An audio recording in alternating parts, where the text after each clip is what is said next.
Hello, and welcome again back to Indiepocalypse Radio. A nice false start as I return to this original 7 o'clock time slot and my original habit of forgetting to hit record.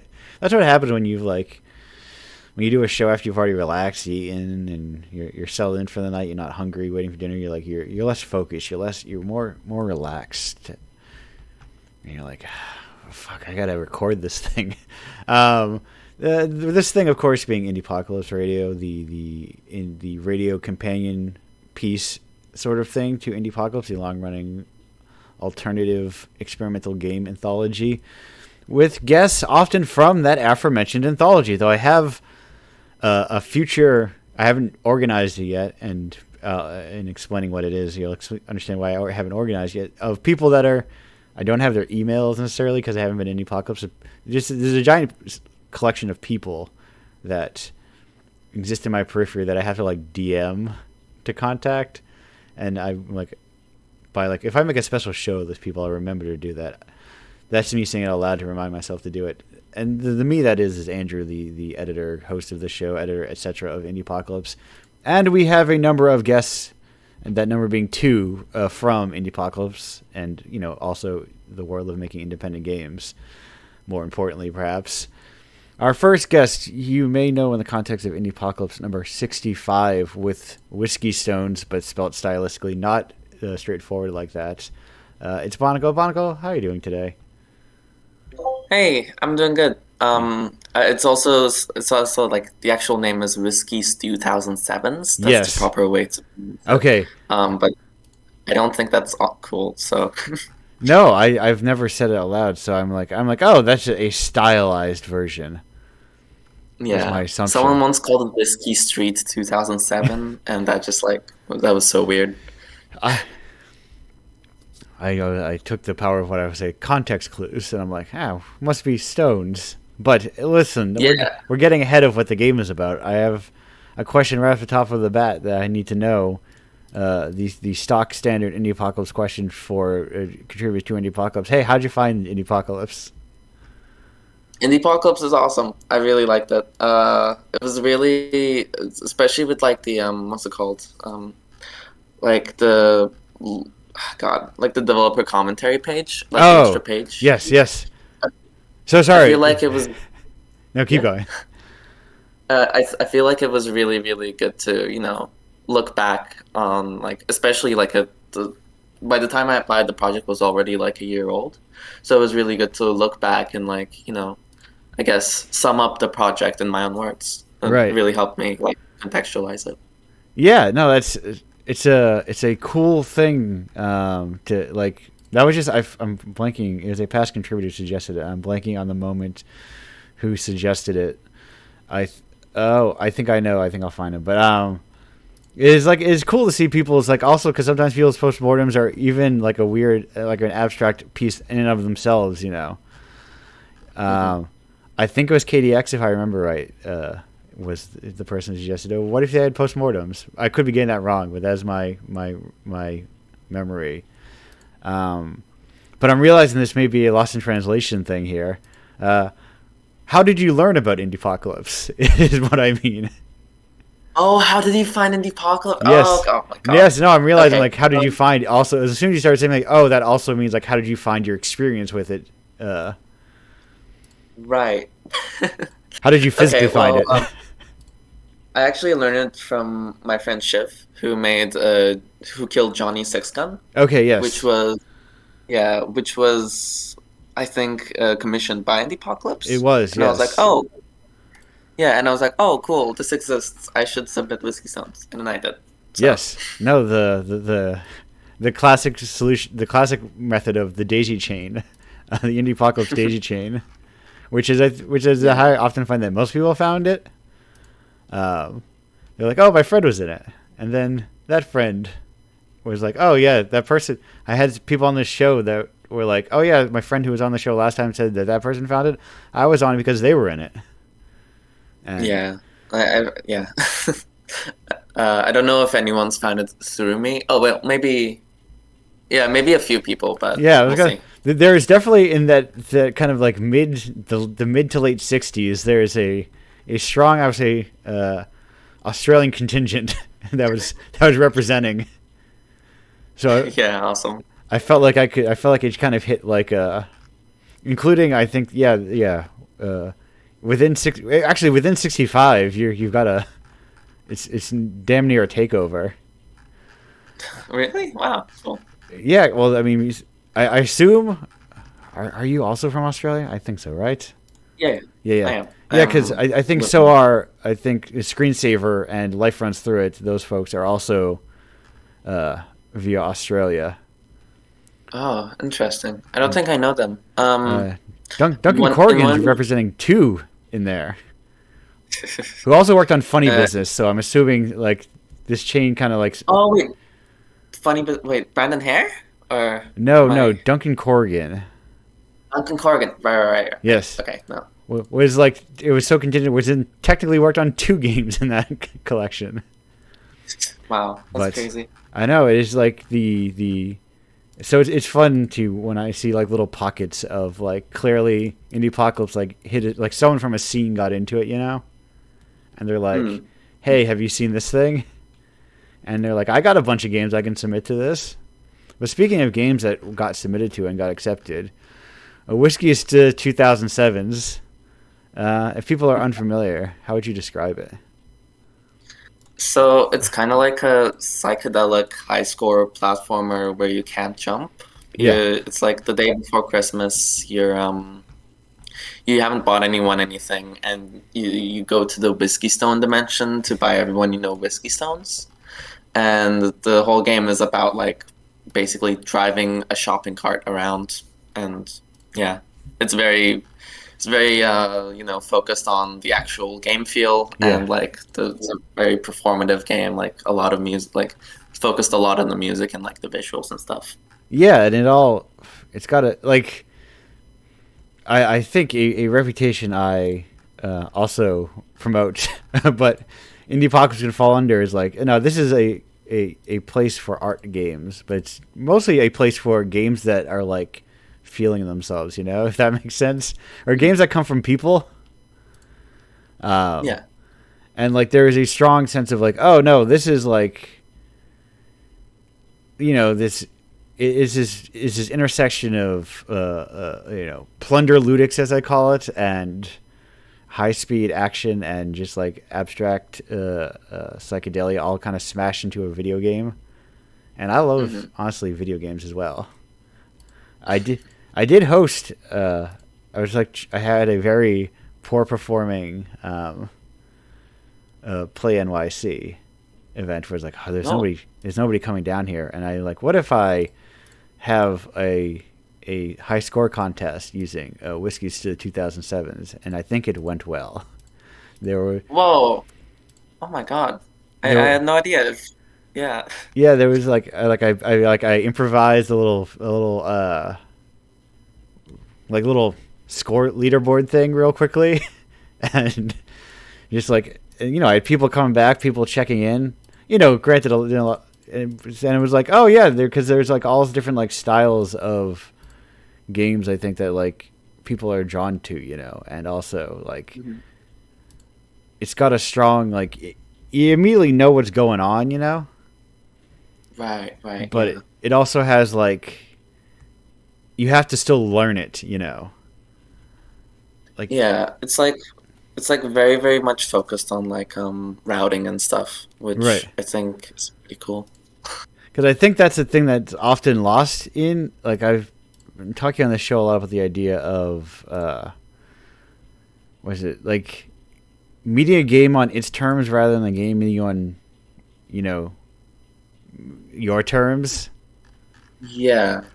And I think that is like a good example of like, oh yeah, no, the game plays how it plays, and you have to like figure it out. Like it's not trying. Besides the fact that forward is forward and left and right. Besides like the real basics of gameplay styles, it isn't. You're not heavily tutorialized. Or Yeah.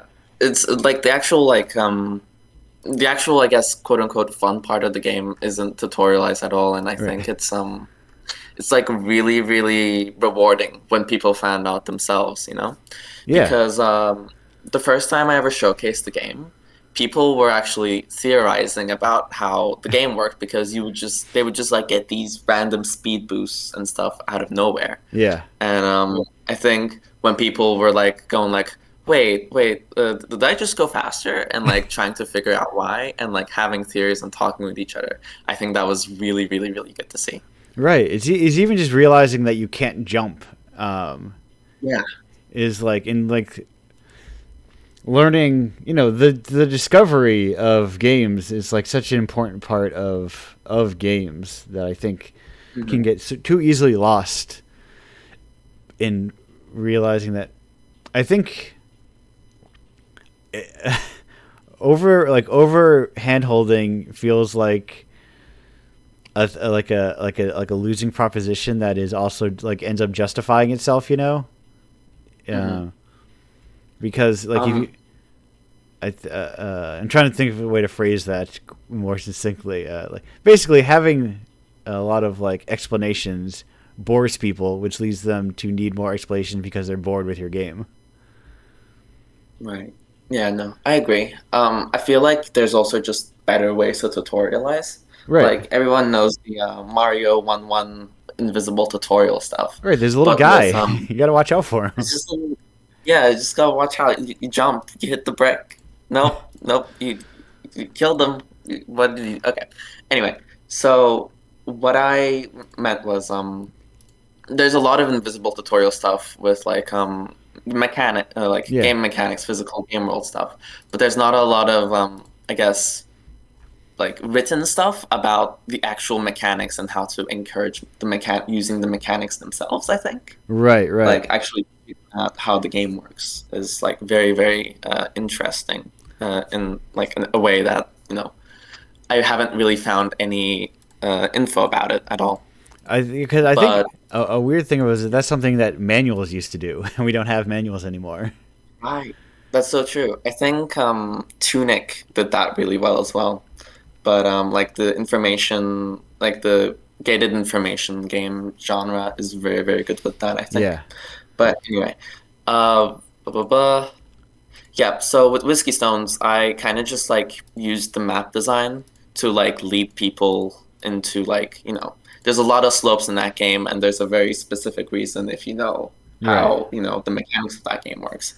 And in the beginning, like people were having like a really hard time understanding like the second secret mechanic, well, quote unquote secret, but the second mechanic. And when they did, they said, "Oh, so I just have to know the map completely and always and like forever." And I'm like, "Yeah."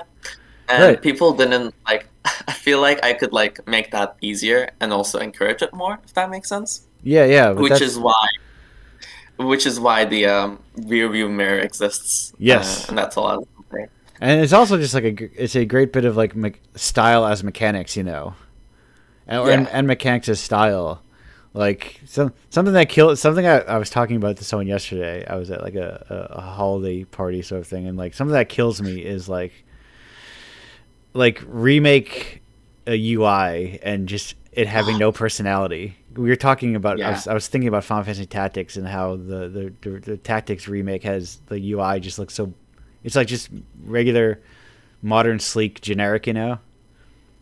Right. Yeah. No, I really miss like the old Souls-like UIs. It was really, really good. Yeah, it's just like there's like a nice bit of like personality all throughout your game rather than just like, oh, here's a like it bumps up too much against software. Like, games bump up against software a lot of the time in I think negative ways. I agree. Yeah, definitely. I have a question for you. This one is from Rich Yes. Pickings and it's directed directly towards you at first, Right. but is also optionally available for our second guest to answer as well. So I will ask them so I have time to prepare. What are your feelings on magic systems and or cosmology as an element of world building? Okay. This was specifically asked by my friend, and like I'm really interested in right now, so I'll try to keep it short. Okay. But I feel like right now what I'm thinking about is there's, in writing there's soft magic and then there's hard magic. Yes. Basically, soft magic is not explained, it's very loose, and hard magic is like there's straight rules, and like no matter what you do, you have to abide by those rules. It's more like science than magic. Yeah. Games are really interesting in a way that it kind of always has to be a hard magic if it is a magic system. Like, by magic system, I Yeah. mean like Noita, where you can build your own spells or something. Right. Right. And soft magic is only really accessible in games if you do like, oh yeah, here's pick a spell from a menu and then the character casts that spell. Right. But even those have with like some ruling within like how they interact and what their like element efficiencies and like affinities and everything are. Like Yeah, exactly. You wouldn't be able to customize the spell based on like whatever you want, right? right. And I was I was having like a really, because I've always been really interested in like a really really really hard magic system in a Yeah. game, and I've been wanting to develop that for a while now. Very very inspired by Noita and stuff. But I was talking to someone a few weeks ago, and they really want to make a soft magic system in a game, Right. like a soft magic quote unquote system, So like I've just been thinking about how to do that now, which sucks. Um, because like how do you have that like poetry and like I guess vagueness, right? In like a system that has specified start points and end points and has to have like code. Yeah. Yeah. No, it's like I am fascinated also by the ideas of just like I like how like when things try to even if they're like very loose with like how magic works when they try to or like it's not like hard magic in the way of like very clear like how it's employed within the story hard magic but uh, uh lorically I guess hard magic I think a lot about like Dying Earth, which like the magic system of that is it's just like very long complicated formulas that wizards are memorizing, and that's where D&D gets the idea and everything from of you can only memorize X amount of spells in a day because they're gigantic formulas, Right. and that can I haven't heard of Dying Earth actually. I should look it up. it's a very old it's a weird kind of like old like early fantasy kind of thing, Right. novel or like collection of short stories more like and like like novellas maybe who knows about length, but one of those like foundational little pieces of literature or whatever as they Right. are. That's really cool. Yeah.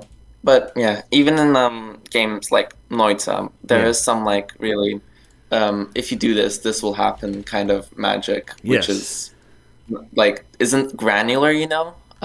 Like if you touch the salt thing in the bottom of the world, everything turns into gold, and I guess that's just what the salt thing does, and Yeah. it has like complicated things inside, but it doesn't really explain. Like even then, that's like kind of softy magic, like more like while the spell system is extremely hard, and the transmutation system is, really all of that is data driven. Right, because a lot of it is also like how it interacts. Because like Morrowind has like an extremely robust spell crafting system. Yes. But it's interact. But like once you get into the interaction level, it's more simplistic, like on like how the spells interact with each other, and that they don't really as much. They kind of like they do the thing that they do. Yeah, definitely agree. I feel like one of the most overlooked, I guess, spell systems in any game recently is probably Tears of the Kingdom's Fuse system, because that's basically a system that lets you combine elements in the game that let you interact with the world in different ways, and that can just mean more damage. But like if you like fuse wooden like a wooden panel to a stick, then Yeah. that like creates gust and stuff, right? Right. Um, So that's like more focused on the actual like interacting with the world part rather than just combat or you know Right, just like uh a very complicated formula to create what is ultimately a fireball or something.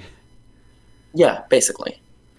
Uh, And I yeah, think that's just really right, because that's a system level thing that games have, because that other fiction can have a complicated magic system but skirt around the use, like the use being more simplistic because you're not hmm using it in a book, like the so like yeah. the complication often can like adds that kind of like, oh, I made something big and fancy, and then like you spend a lot of time with hard magic to create soft magic. Yeah, definitely. Or Um I have a couple more questions. We've got two more. This is for anyone. This is free play. From May oh, BSF Bambi, Bobby, what? I should say. Sorry? Say that again? My Uh, BSF Bobby baby. Oh, it's my BSF baby. Okay. Yes, Yeah. I was like, there's a way to say that quickly, but I was like, did like I was parsing the words together. Yeah. As foretold, this is a long one. I'm going to speed through it very quickly. The Great Pyramid is Oh God. risen from the sea. Every city in the world's tourism board is promising you an infinite budget to make a game celebrating their city. You have nearly complete creative control, but must take the project in good faith, no swindling them for their money or making it something unrelated. You can, however, only pick one city, otherwise it will be deemed conflict of interest and your endorsement less sincere. Which city do you pick? Wait, wow. Okay. Interesting, interesting. Hmm. See, that's okay. I would pick Melbourne because that's where I live, but there's a lot of games about Melbourne, and I Right. think we need to like a surprisingly big amount of games about Melbourne, which is really good. But I don't want to just add to that. Um, I'm Turkish. I'm originally from Istanbul, so I'd probably pick Istanbul or something. Yes, a little bit less represented in games, Yeah, or say I guess. less represented in a more sincere manner. I'm sure there's Yeah. plenty of brown gray desert areas that are occasionally called Istanbul in video games. Yeah, no, it's genuinely surprising. A lot of people just assume all of Turkey is like a desert area. Right. Like it's very much like mixed in with the Middle East for them, which is just not true. No, yeah, Um, yeah. I think yeah, people get like it's easy for people to get like Star Wars brain about different countries. They're like, oh yeah, different countries are just one biome. And go, no. yeah. No, I feel like there's a specific district in Istanbul called Kadıköy, Yeah, and that place is very. There's a lot of cats in Istanbul, right? yeah. And that place specifically is like almost built for cats. Like it's very much like the walled city that inspired Stray, but like definitely obviously less of Ramsh- a storied less history less and ramshackle, less kind of slopped together.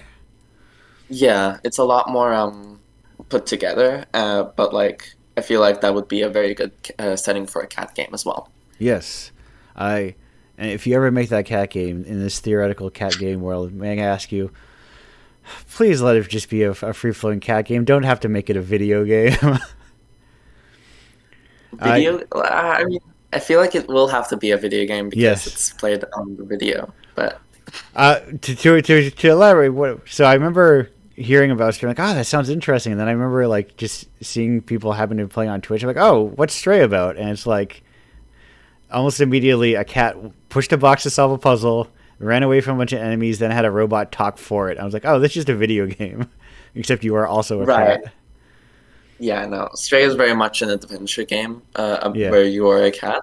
I feel like if I made a cat game, instead of having button prompts that tell you where you can jump, and then you just press the button and then you jump there, I would definitely make a system, basically make a platformer where you can like input complex like inputs back to back yeah, to basically get anywhere you want in the game, and you would just have to learn it as you go. right. Because like you have to really observe cats to understand. Like, I was also recently. Oh, I can't believe please don't tell me the cat actually gets a gun. Truly, it is a video game. Maybe I don't remember. But I'm gonna take that. I'm gonna leave it in my brain that is a joke. But But it's a also flashlight. sounds. But also sounds 100% feasible. Um, I realize that how much we still use cats like for their intended original domesticated purpose. Because there's like It's true. a hardware store in like the region I'm in. Like the chain got like bad bird seed that was like mouse infested, and it got shipped to all their stores. So like a bunch of the stores just got cats. Wow. Damn. That's To crazy, actually. Wow. And I was realizing that's probably why bodegas have cats. Like it's something I never thought about, but that's why the bodega cat's probably so common. It's probably because they keep mice away. Yeah. From what I know, in Istanbul, a lot of cats were brought in like the early 1900s. Um, I don't specifically know the reason why, but they just like everyone just let them breed like crazy. So there's just a lot of stray cats around. They're just like And everyone's like, they're, no. they're apex predators, you know. Like That is true. if you don't want things around, get cats. They will get rid of a lot of things. Hmm. And one final question from the audience, Yes. from Jade Fay. How is your Huh. focus? How has the focus of your practice changed over time, and why? Okay. Interesting. Yes, this is a very Uh, incredibly broad. So yeah. Interesting. So, with Whiskey Stones, yeah, I wouldn't say there was much of a focus. It was kind of just figuring what I want to make out because Whiskey Stones was originally made in a week. right. At least the prototype was for a game for like a class I was in uni called Game a Week, which I highly recommend. It's a pretty good thing to do. Um, but yeah, I was just kind of exploring different avenues. I really want to make a game like Ultra Kill, Yeah, and the original prototype actually just used Ultra Kill sound effects to like it was to that degree, and even like the friction and like the game feel of everything was very much inspired by that. Um, and like I had always wanted to make a game like that to try it out, and with Whiskey Stones, I was finally exploring that, and I think it was actually enjoyable to make, right. which was really fun for me. That's a very important Um, part of making art is enjoying making it. yes, I talked about this a bit in the what's it called? In my postmortem Yeah, page.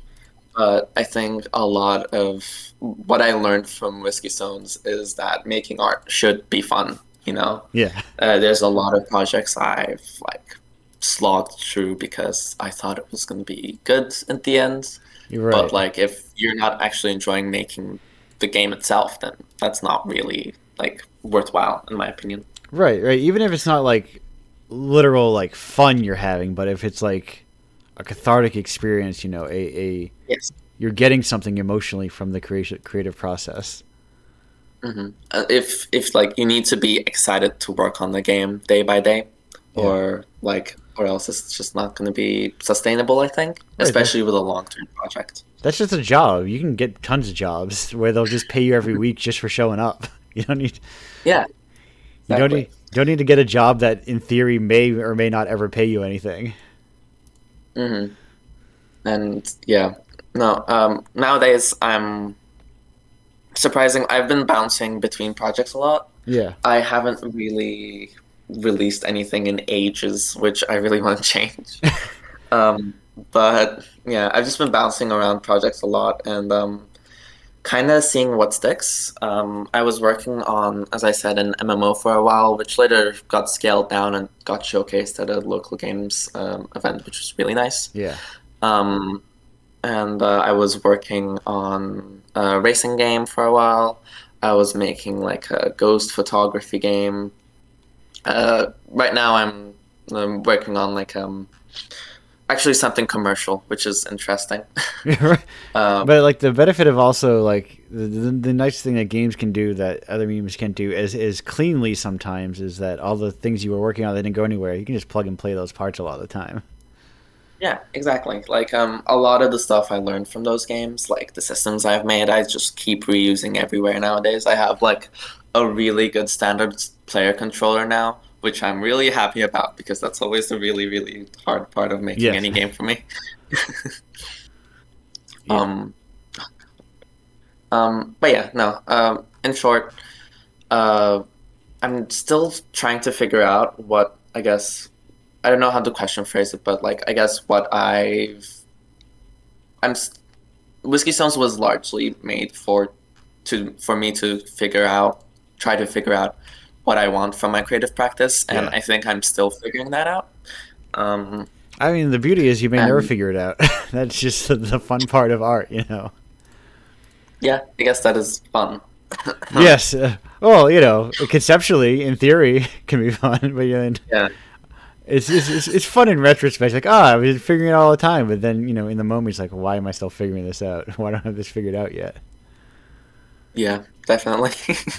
Uh, But yeah, I do feel like I'm hopefully gonna release something like a game demo for Next Fest, right. which is built on another game I've made in the past with someone else called Apocalypse. Okay. Um, and hopefully, maybe I'm gonna get some money from that. Yes, Hopefully, it's very that's handy to have like money. yes, that is also important. Yeah, like we really screwed up in that we don't have patrons anymore. Uh, that's like a real screwed up model that artists are just like have to like get very popular to make money. Yeah, definitely. Uh, God. but I have a couple as we were wrapping up this segment. I have two questions for you. These are the stock Indiepocalypse questions. They come from other people over time, but have at this point come from the show, which is, hey, first up, what's your favorite type of rock? What's my favorite type of rock? Yeah. Hmm, probably like something slaty, you know? You know Yes. the ones that like come in layers and Yeah. stuff? I think those are very, very good because like they tell a history, you know? Yeah. Um, it's like you can actually see the layers and layers of time that was built up. And right, and it's like, oh yeah, how long did that take? You're like, oh, look at that, it probably took hundreds, thousands of years or whatever. It's like, Yeah. oh And the time scale of rocks is crazy, you yeah. know? And second question, hey, do you have a favorite Toho character? Toho character? Yeah. I know nothing about Toho. I'm Uh, so sorry. that's perfectly fine. Um, There's always a perfect time. There's always time in life to learn about Toho, the long-running Dojin series of bullet hell games, of course, with a thriving fan game community. Always, yeah. Do always. you know how to where to start with that? What was that? Uh, do you know where I can start with that? Like, which game should I play first? I don't. I guess it depends if you want to get into bullet hells or if you just want to play something different. Hmm. Because if you're just like, I like yeah. I really like bullet hells. I have been interested in Toho. I just haven't really. It's like such a big thing. right, I right. haven't. Really, I always, I'm trying to think of like, well, you can always start by the ones that are available on Steam, if you want to go right. that I guess route. that makes sense. But I feel like the recommendation people often give, like I do not know the right answer, but it's always I feel like somewhere within the 6 to 10 range is where people often I see people recommending people start with. Like people are like, oh, start with 7 or 6 or 10 or whatever. Interesting. And but there's there's a lot to start with. There's a and it's you can start anywhere. I think largely. I think because sometimes I think people are recommending it from like a story standpoint, which one you start with. Right. Is there a story? I Is the story good? I don't know. Okay, cool. uh, Thanks. yeah, I think it's more like um, the vibe of all the characters. Yeah. And all Okay. the times I I'll mentioned just say I'll just say this. My favorite Toho character is Toho. okay, And yeah. that's that is a not. I will let it slide because that's a question that doesn't require an answer. So, Michael, thank you for joining me here today. Cool. Uh, Thank you. Thank you for having uh, me on. It was fun. we're gonna go on a break and be back in about 2 minutes and 59 seconds. See you on the other half of a break.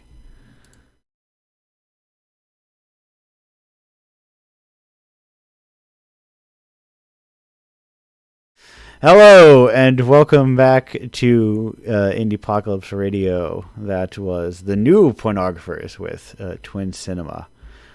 We are back here with another guest who you may know from issue 69 of Indiepocalypse and as recently profiled in the inaugural unnamed Indiepocalypse People Write About Indiepocalypse feature collection is Cam with the game Blink or the game Blink. Yo! I got it by thing. I got my explanations all confused around in circles, but you made Blink and your name is Cam. How you doing? Yes, it's like, how do you refer to me? Oh, just Cam, Yeah. please. Yes. No. I No, not the username. Just solely as Cam. yes, that's solely. That's the word I need. Yes. It's good to be here. How you And, might know me. Yeah. nice issue to be involved in. So I have a question Yeah. for you. You're ready to go. You're not getting any time to breathe because you got plenty of time to know this question. Hey, how'd you find Indiepocalypse? Yeah, I had all this time to think about it. And you were only in it like it was- 2 months ago. Yeah. It's something I think I've heard of many times. Like, I see you guys a lot around online, and often on like the itch front page, which is pretty damn sweet that you get that visibility. Yes. No, it's like I often refer to it as smuggling art games onto the itch front page, because Yeah, for as much as I like their featured thing, it's a lot of like mostly video games, you know. that's true. I think it was largely from Reese, who you've had a couple of. Yes. Well, yeah. Reese was in one, and then Reese did like a mashup game with somebody else. Yeah, that's probably him. That sounds about right. Which is how. I think he was on the show here. Yes. Also on the months show. ago. Yeah. Of Reese of Cow Carries, the Australian daisy chain coming from multiple directions. Yeah. Oh, because Reese isn't in Melbourne. Reese is in. He's in New South Wales, up here Yes. with me.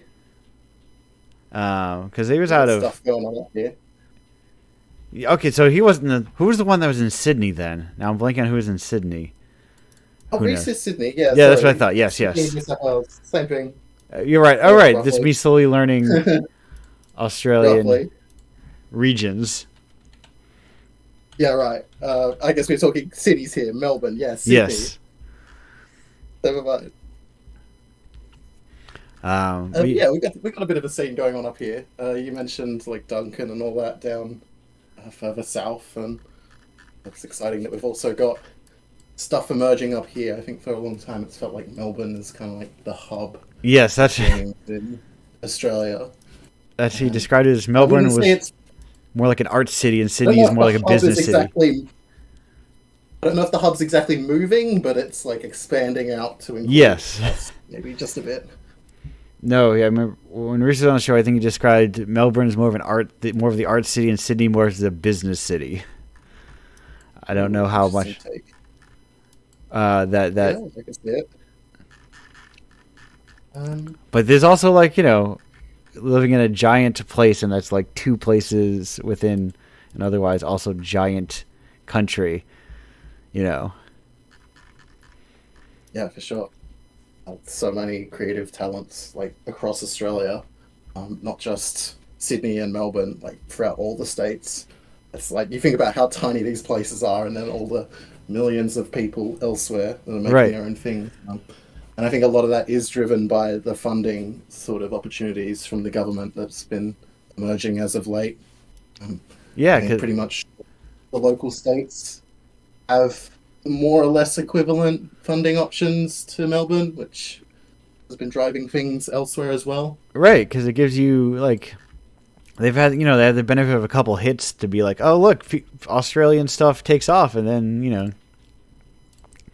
Yeah, absolutely.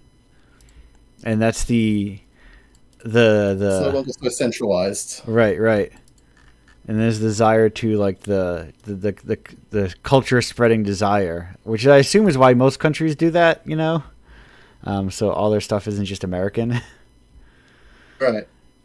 As we just spend way too much money on everything and export culture all over the place. For real. And that is because I know that's definitely Canada's whole vibe of like you have to have, X percentage Canadian people in your Canadian made stuff. Absolutely. That's a big condition of that sort of funding, that it's like to promote the local market. Right. Yeah, it's actually really quite rigorous in that way. It's a very slim margin that can actually be spent elsewhere. Which makes sense because they're like, hey, we're not paying you to, we're not giving you Australian money to then hire a bunch of people from somewhere else. Absolutely. Absolutely. It's too easy to, then take advantage and play around with the systems and be like, oh yeah, sure. That's how people get all their Australian friends and then use them to get the money and then, from the U.S. Absolutely. I was talking to someone here, and they had a friend who was, this is only semi-related, but had a friend who was like in Brazil and got they like got a job as just a QA for an American company so they could get sent a laptop, like a good laptop or a good gaming computer. I always feel like QA wants to have a bad laptop just so they can test the performance things, but No. absolutely needs to run. Right. They're like, oh, we need it to run. He's like, yeah, hell yeah. That's how I get a good computer. Something barely functional. Right. And they don't want, they don't want you to spend, hey, I got the arts money. Okay, let me go find the cheapest people I can get, not cheap in quality, but cheap due to disparate economic situations, But speaking of none of that, speaking of games, hey, if people are unfamiliar with Blink, how would you describe Blink? Okay, so Blink is a discovery game. So it's got lots of secret things going on in the world that the game doesn't exactly tell you what's happening. You're just left to stumble around and wander. Yeah. It's got a very open, kind of vaguely platformery world where every 10 seconds you just blink, because, that's what we do as people. When that happens, there's a curse that teleports you somewhere new each time you blink. So it's a game about trying to take control of that curse and be able to use that to reach new areas in ways that you didn't expect and that seemed impossible. Using that downside as maybe a good thing. Right. Pretty exciting. Yeah, no, it is like did not plan the show in this way, but two perfect examples of strong expression through gameplay, of there's a lot of things Particles just talking about it. I'm like, oh god, I was going to say that same thing. Yeah, like there's like, I think when it's easy to draw lines of like gameplay here, other stuff over here, or like view expression as something that exists in between the gameplay, but like mechanical expression is a very like strong thing that exists within games, and but it's also not the same thing as like you are the player and you enact your playerness onto the world, which I think is the more like, oh right, I forgot to add the radio thing into the next one. Oh well. I gotta fix that real quick. I in the pre-show I put the correct link that you pointed me towards. I forgot to put the correct link in the live announcement. Oh well. Yeah, to your point, it's really exciting when there isn't clear gameplay spaces where it's like kind of an open world where different things and mechanical expressions and surprises and revelations can kind of just happen wherever. that discovery element is so compelling to me because you can kind of discover that wherever, in whatever order, and you kind of have your own journey from that that's less direct than if I just said, hey, this is how the game works. This is what you're doing. This is the goal. Like, even having the goal be kind of hidden away, you're kind of driven by curiosity rather than like, hey, I've got a checklist I need to do, and I'm not feeling rewarded unless I solve that checklist. Right. I'm not telling the goal. It's like, what am I doing here? I'm so confused. I'm going to explore by curiosity. And that's such a different way of handling games that you don't see very often, and I'm very excited about. Yeah. It's like it's trended less and less from that idea because there is, the notion of, well, if I don't explain to my players, they're just going to watch TikTok. And it's like, well, they aren't, though. Like, if you made something good, they aren't. If you made something engaging, they aren't.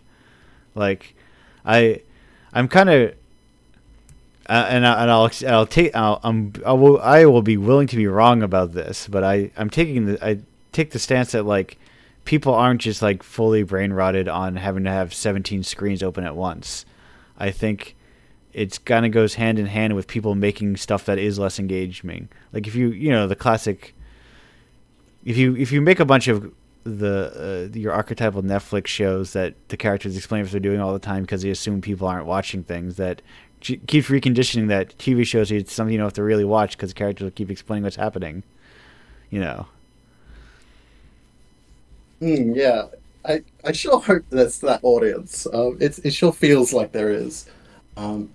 It's an exciting, like, kind of thinky audience that are excited to approach games in a different way. And I think that's why I'm so into puzzle games as of late, that every puzzle game kind of by its definition needs to have new mechanics and new things going on. It can't just be another action game where you're chopping up zombies or whatever. Right. Because it needs something there that challenges your mind, that gets you to explore things in a new way. And even, like, making something that isn't directly a puzzle game. Like, I love Blink, where it's kind of a puzzle game, but, like, not really. It's more of like a thinky game. Right. Has been coined as of late. Yes, which is another weird abstract name where that doesn't quite mean anything, is also overly unspecific. Yeah. I see. That's my stance is that games need more increasing specificity. We have too much wishy-washy unspecificity with namings of things. think we need more, like, increasing. We need the musical approach where you can get real deep into obtuse subgenres that applies to 6 games. Yeah, I guess there's a challenge there in, like, in music, you can sample 100,000 different songs and get a vibe of, like, what that genre is. Right. Versus games, you kind of need to sink in, like, 2-3 hours. You probably need to buy it. You need to get a chunk of time where you can just sit down and focus on it. So it's maybe harder to get that breadth of genres. Right. Because you need something more general that you can be like, oh yeah, this is a roguelike. I kind of know what to expect here. Right, and it's their genre classification is a very weird thing, especially if you're like, because games, I think, by minimum need 2 genre classifications at the very least. Of this is what you do, and then this is the genre of the game. Because often what you do doesn't describe, like, the feeling of the game. Yeah. Especially when you get more to games where when you get into the art space, like, what do? You walk around, but in works that are stylistically extremely different than one another. Or, like, we kind of go on, like, themes of, like, action or puzzle or things like that. Right, which is how you get... It doesn't really convey, like, how you're going to play the game. It's, like, very surface level of... Yes, Right, and is how you wind up with visual novel as a descriptor. Which could you imagine if novels did not have descriptors? They were all just called novels. There were no no genre sections at the bookstore. There's one genre section. It was called novel, and you go, all right. It would get significantly more challenging to find what I'm looking for. Yes. Right, but that's how the like gameplay centric genre descriptors approach things that aren't gameplay centric, or I mean, not like where story and thematic things also play like a meaningful element. I think that's where you see a lot of like on store pages. It's not just like, oh, this is a roguelike, because what does that mean? Like it could be there's right such a wide variety of roguelikes. Yes, and some people we're doing this in the roguelike. It's like Tetris meets roguelike or something like that. And some people like me might start getting mad at me. Like, this is just run based. This has nothing to do with a rogue in the first place. You've gotten so far away from rogue that the term roguelike doesn't mean anything anymore. Where am I? I think even there of roguelike, yeah, we're saying a game as a genre, and I think that comes up with, I don't know, like the example of roguelike, but Tetris. It's like combining two games and like, here's what it is. And I don't know, it's even kind of reductive in a way to say that it is this game plus that game, and then here's what you've got. No, but I mean, it's like, this game and that other game. If you liked those two, you'll probably like this one. Yes. Could you imagine if mafia movies were called Godfather likes? Oh wow, that's like a whole new cinema experience. Right. Oh, I really like this kind of like harmonizing rock band. Oh, you like that Beatles like? What a world we would still be living in if any other. And then we get Metroid and we get Vania. We just slam those two suckers together. Right. That Metroidvania is used as another sub tag on top of others. Which is the silliest category in the world, because it's either like you don't really need the Vania part of it largely. Unless it has like equipment elements, I guess. Like, what's the Vania bring to that equation? Is it like RPG systems? But if you don't have RPG, it's like those two games, like Son of the Night and Metroid, I guess, that have kind of been the love child of them two. But like KDX is on a point. Like, like we needed more like intense descriptions of things. So like. You can top level maybe, this is what it is. This is an action game. This is a puzzle game. This is a visual novel. Then deeper, this is a roguelike. This is a Sokoban style. This is XYZ style. Then, getting further, hey, well, what is the vibe of the game in the first place, What is it a mystery? Is it a slice of life? Such a variety of games. How do you ever share that? Yeah, and you need to make up all these words, and then people haven't heard of those words. Things like Metroid Brainia is like my latest go-to binge. Right, which is its own thing. And then everyone hears Brainia, and they're like, "Oh yeah, Metroidvania! I love that." Yeah, it's like, well, no, it's puzzle solving. Speaking of a lot of these systems, hey, do you have thoughts on? What is the exact phrasing on it? Magic systems? Metroidvania. Sorry? Have you got some thoughts on magic systems and cosmology as an element of systems? As an element of world building?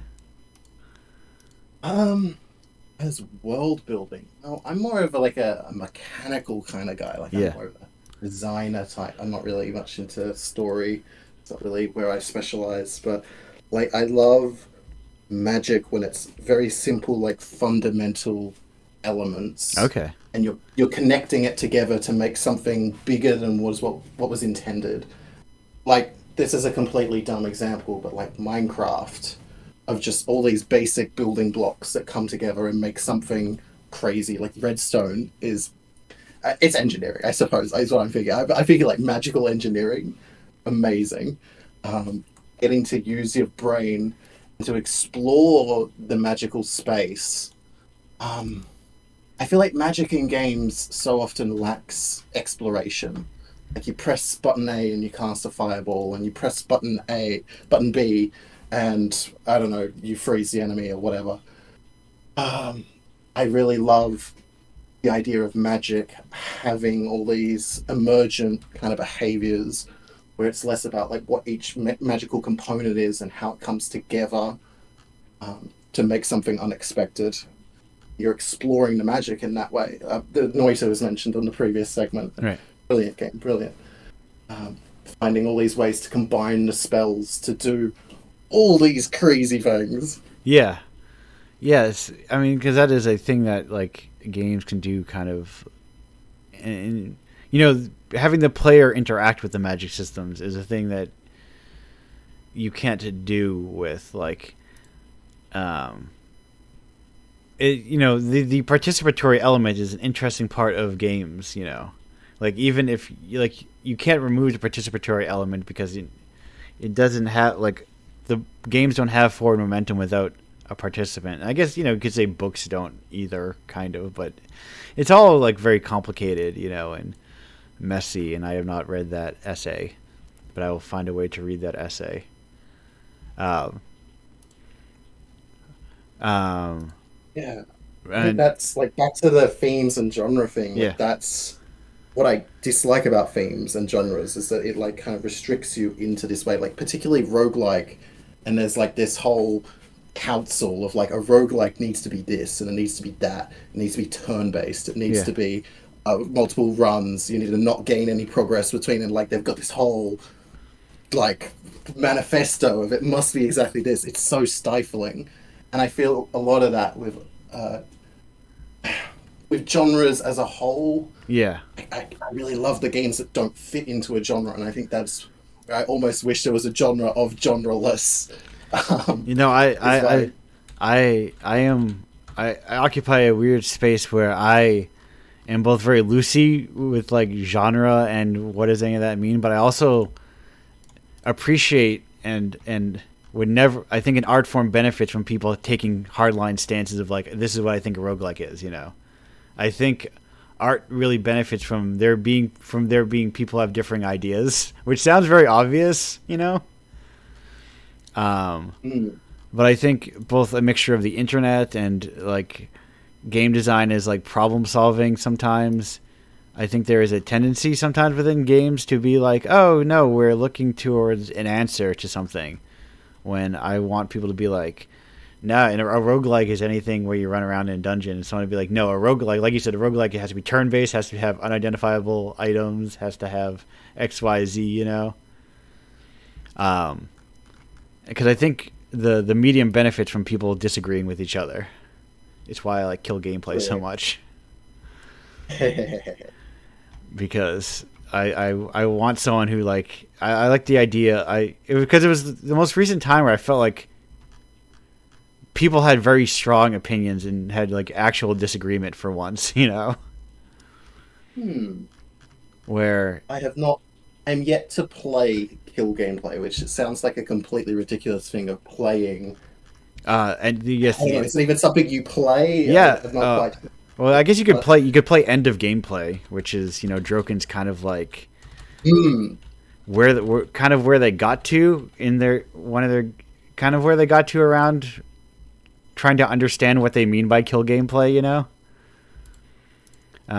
yeah, yeah. Because having spoken to them, they're like fully like this isn't an idea that I fully understand myself, but it's something I feel strongly about, and it's an interesting exercise in like trying to think about games. Because I think we're in like games exist in an interesting spot where I think because the industry, like the tech money that gave games a lot of money, I think is going to other things, Mm. mostly like AI stuff. So And yeah, money's like the other side of that whole genre thing, right? Like right, if you're going to make something that sells, then people need to be able to understand what it is. Like there's just not enough time to be able to describe this amazing game that you've created. Like how do you boil that down into something that's going to be exciting? right, Uh, and And games aren't at the point yet, I think. Like, they're still culturally too far away from people, from something being obscure and kind of like off the beaten path, a positive quality that people are looking for, you know. There's still a lot of like familiarity. People are like a lot of comfort and familiarity and that kind of thing. So it's like, what do you do? And the answer is, I don't know. Who knows? I definitely think like you and I are in like this kind of indie bubble, which I don't really know how big that bubble actually is, and it's hard to like generalize that out further to people beyond that bubble, like your regular gamer who's just logging into Xbox every day and playing whatever they find on the homepage. And that's the person that I think about a lot. That's when I'm thinking of like how do you get into different kinds of games, I am thinking from that person's perspective, you know, because, you know, in theory, coming out of high school, I was also one of those people. But there were a lot of there's a lot of resources. Like if you're like want to get into like music or film or books, there's a lot of like easy resources to like, oh yeah, I'm gonna load up Quietus or something, you know, and like see what they've got. That doesn't exist in games quite the same way, to some degree, of like, you know, what is the non-mainstream canon of games, you know, like what's your next level lower kind of thing. Yeah, it's tricky. Like finding free games online. I think of like free web games you play back in school that you kind of just lose touch of when you kind of grow up, in air quotes. Right, and Itch is like becoming that for a lot of people, which is a cool thing. Like Itch is like there was a in between period in between like Newgrounds and current Itch where they're like I'm playing free games on my school computer while I should be doing schoolwork. I feel like we just lose touch of that though as we get older. That free games aren't really on the radar anymore. It's like, oh, you remember those silly little web games? Like the web games still exist. There's people still making those. People just don't know where to find that anymore. No, and I dance around it constantly because it feels arrogant to say that. But when someone says that, I would agree. Yeah, I do think Indiepocalypse is I am trying to make that thing, where I can. Absolutely, it's a thing that I want to exist. So that's why I'm trying to make it. But in all of my classic whatever Protestant self-loathing, I could never accept that I could be that source, you know. Whether or not Indiepocalypse is that source, but I think like conversation is that source, and like telling people about stuff that you like, you know. You know, at that holiday party, I kept telling people like, hey, have you played How to Walk Out the Door? I told like 6 people, did you play How to Walk Out? And like I kept telling people like, you got to play this game. And that I got a bookmark. I'll be playing it after this. Yeah, it'll only take you like 3 minutes. I recommend everyone watching this play How to Walk Out the Fucking rules. Just like, but then like talking about games can be challenging as well. Like you can say to me like, oh, play Walk Out the Door. Yeah. But like, what is it? Like, how do you get just a regular person to suddenly be interested in that? Right. I think all it takes is like someone you respect giving that recommendation. Yeah, I've said on the show we need more people to be the friend with cool taste. Yeah. Like, games are desperate need for the friend with a cool taste who wants to be like, nah, that stuff sucks. Like whenever it's someone like, hey, you want to play what are video games? Let me look on Steam and see what video games are. Steam. What's a video game? That moment when you just blank on any video game at all. Well, I'm like, what do people play? And they're like, oh, you want to play? Like, have you heard of Expedition 33? I'm like, and you need a friend who's like, man, fuck that shit. Let me tell you about real video games. And they like fire up an itch page or whatever, and be like, this is what you got to play. And that's not the perfect example. Baldur's Gate probably a better example because it's a larger studio. I'm just looking at the things on the front page of Steam. Yeah. But you know, like giant releases, you need someone to be like, oh no, the kind of like keep going deeper and deeper and deeper. Yeah, and then Yeah, like I think that's where I really love little collectives and projects like Indiepocalypse. I think of like also Sock Pop, yeah, um, kind of those smaller creators that are making things repeatedly and have that subscription model that keeps you in that kind of loop. Getting yourself further ingrained in that culture is all a really positive thing. And yeah, really like opens your mind to the space that's actually here. right. Because you only really need like that first couple entries to kind of like get you thinking about that space, and then you're like, oh, wait a minute, like it's weird how much like clearly like stuff gets bought, you know, like how much attention like very clearly gets bought, you know, Mm, like yeah, paying attention is. like if I had millions and millions of dollars, I could also pay a bunch of streamers to play my game, you know. You'd hope that streamers would just play it, but yeah, there is just so much on the market. Like, how do you get them focused on your particular creation? And like it is marketing. Like I've as someone who has when I did a project that had a crowdfunding aspect to it, I remember, you know, they'd worked with a PR team, and I had to answer I answered questions literally that the interviewer clearly fundamentally did not understand what the project was. And yet somehow that was gonna be an interview that was gonna be on a website, you know. Yeah, right. Like it really laid naked that like, oh no, PR like coverage is literally just something you pay for, more or less. Like there are people out there who look for things, but like, oh no, most of it is clearly just paid for. Like Indeed. like not literally I am paying you to, you know, put my thing up here, but I'm paying someone who has the right connections or knows to say the right things. And it seems crazy, like from the developer's standpoint, that like you send out this game to the world and like people around you, they all love it, and like all these people love this game. It's brilliant. It's a great use Yeah. of your time. You'll enjoy it, I'm sure. But then you put it out further, and it's like you don't have that air of legitimacy. Like no one knows the reactions of, you know, your friends and family and the people you show at events or whatever. Right. Um, And and that's you really part of need creators to give that legitimacy. That is where you start to need to. How do you get their interest in the first place when there is no interest already existing? right. It's like an impossible task to ask of every single individual artist in the world, you know. Mm. Be like, oh And no, there's just so many people like Right. all trying to do that, yes, and you're all all shouting. right, and you're all personally responsible to do it all for yourself, and it has to make sure to fit into someone's brand or who knows. But okay, we're gonna hit it. We're gonna fire. Even just like, Yeah. oh, sorry, go ahead. No, I said we're gonna fire through some questions as we're gonna hit these last ones. Hey, City, if you had to make a game about City, what city are you gonna make a game about? Oh man, I don't know if I'm much of a city kind of person. Or I'm more of I will allow towns.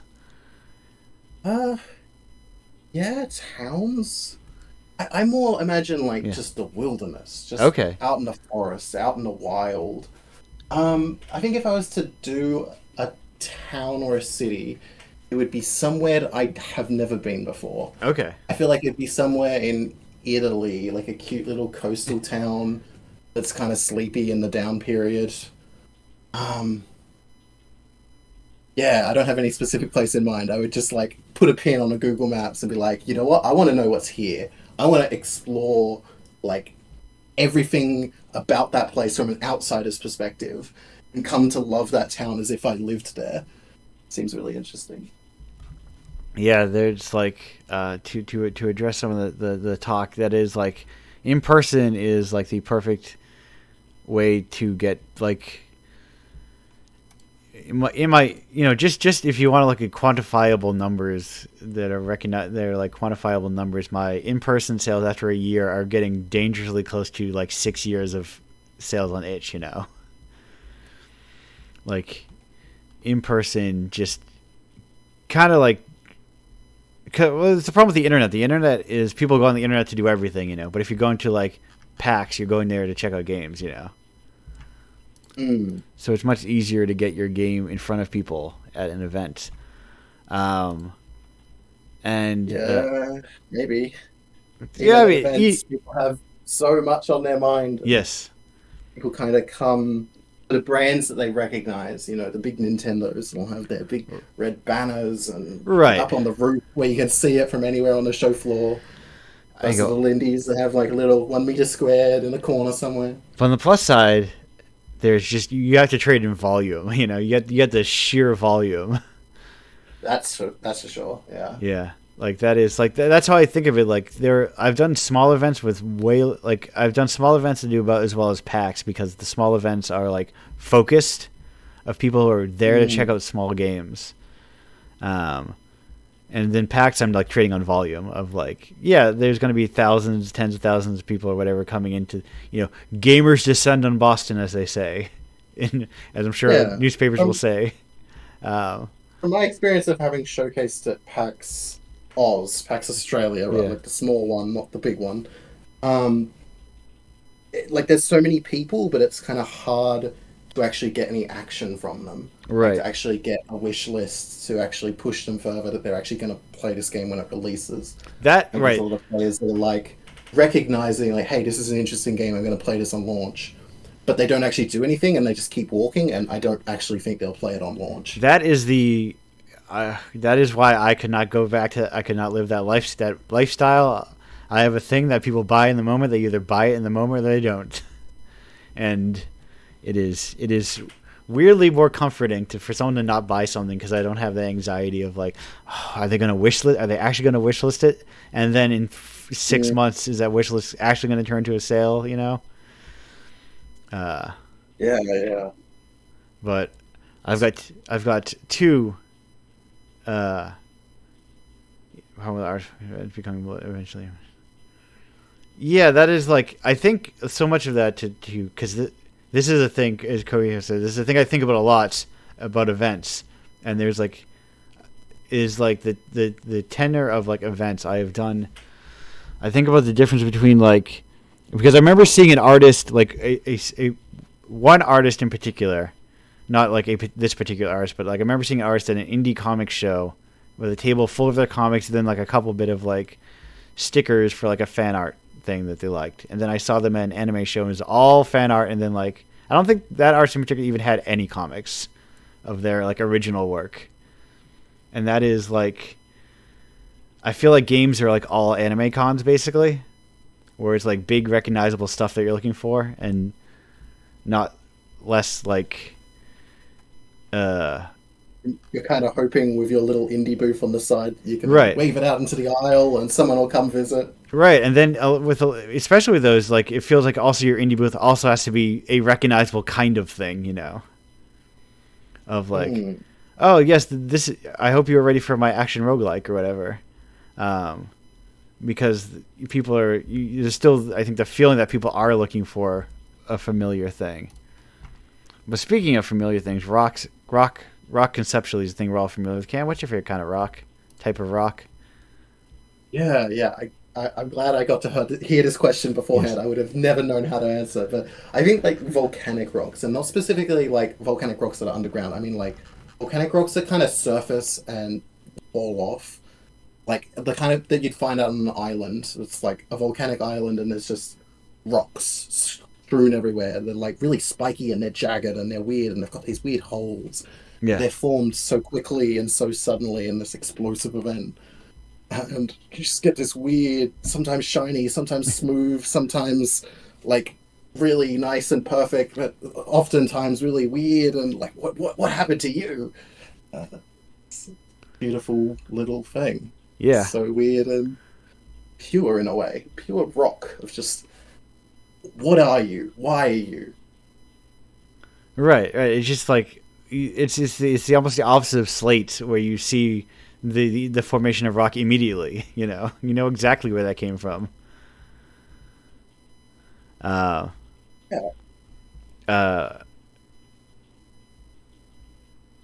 yeah, I am. And then the follow up question. I always call it a follow up. It's not a follow up. It's an unrelated secondary question, which is, do you have a favorite Toho character? Yeah, same response as Barnacle. Sorry. Yeah, No, I haven't played. that's all right. So No, you said it was there's six through always 10. time to play What's the Toho games. to-do list? There's even Toho Metroidvanias. You know, it's Oh, which I think is actually a good introduction to the Luna Knights is actually a very good introduction to like the greater.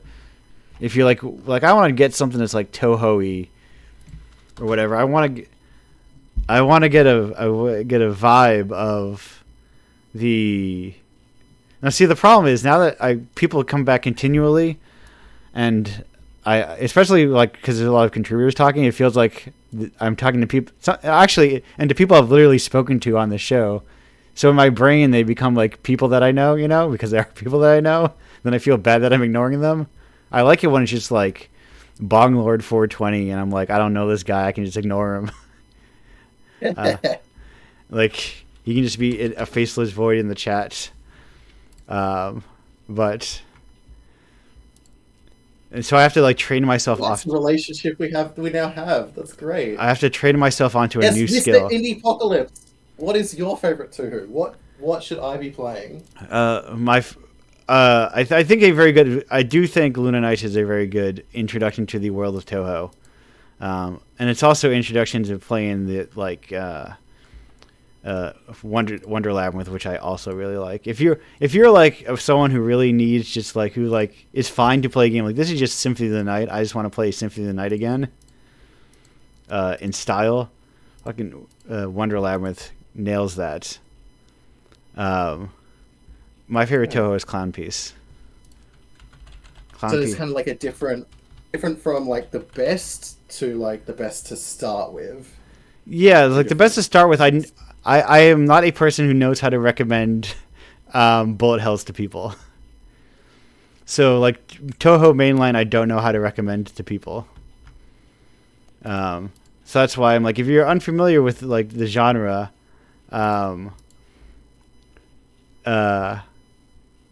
you I often like to, I think it's fun to recommend like, oh, what's a genre of a game you like, and then there's probably a good Toho fan game in that style of game,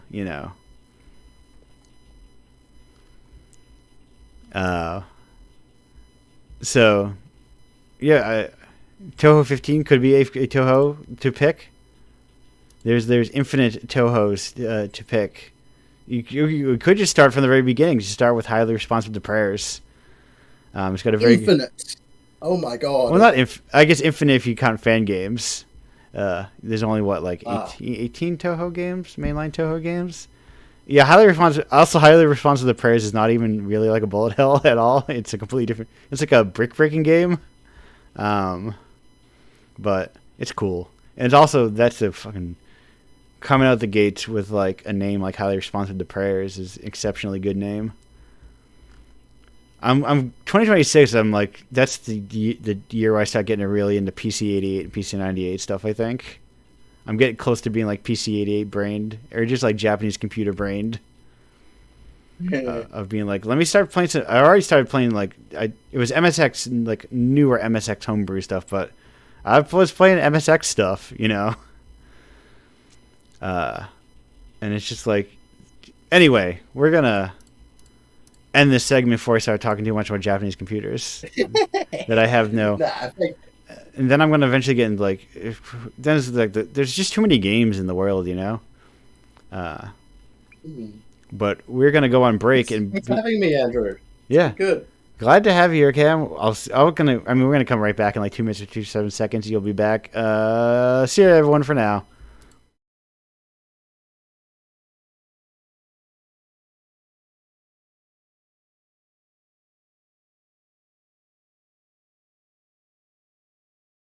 Hello, welcome back to Indiepocalypse Radio. That was shopping with expert advice. We're back with the whole crew. Hello, whole crew.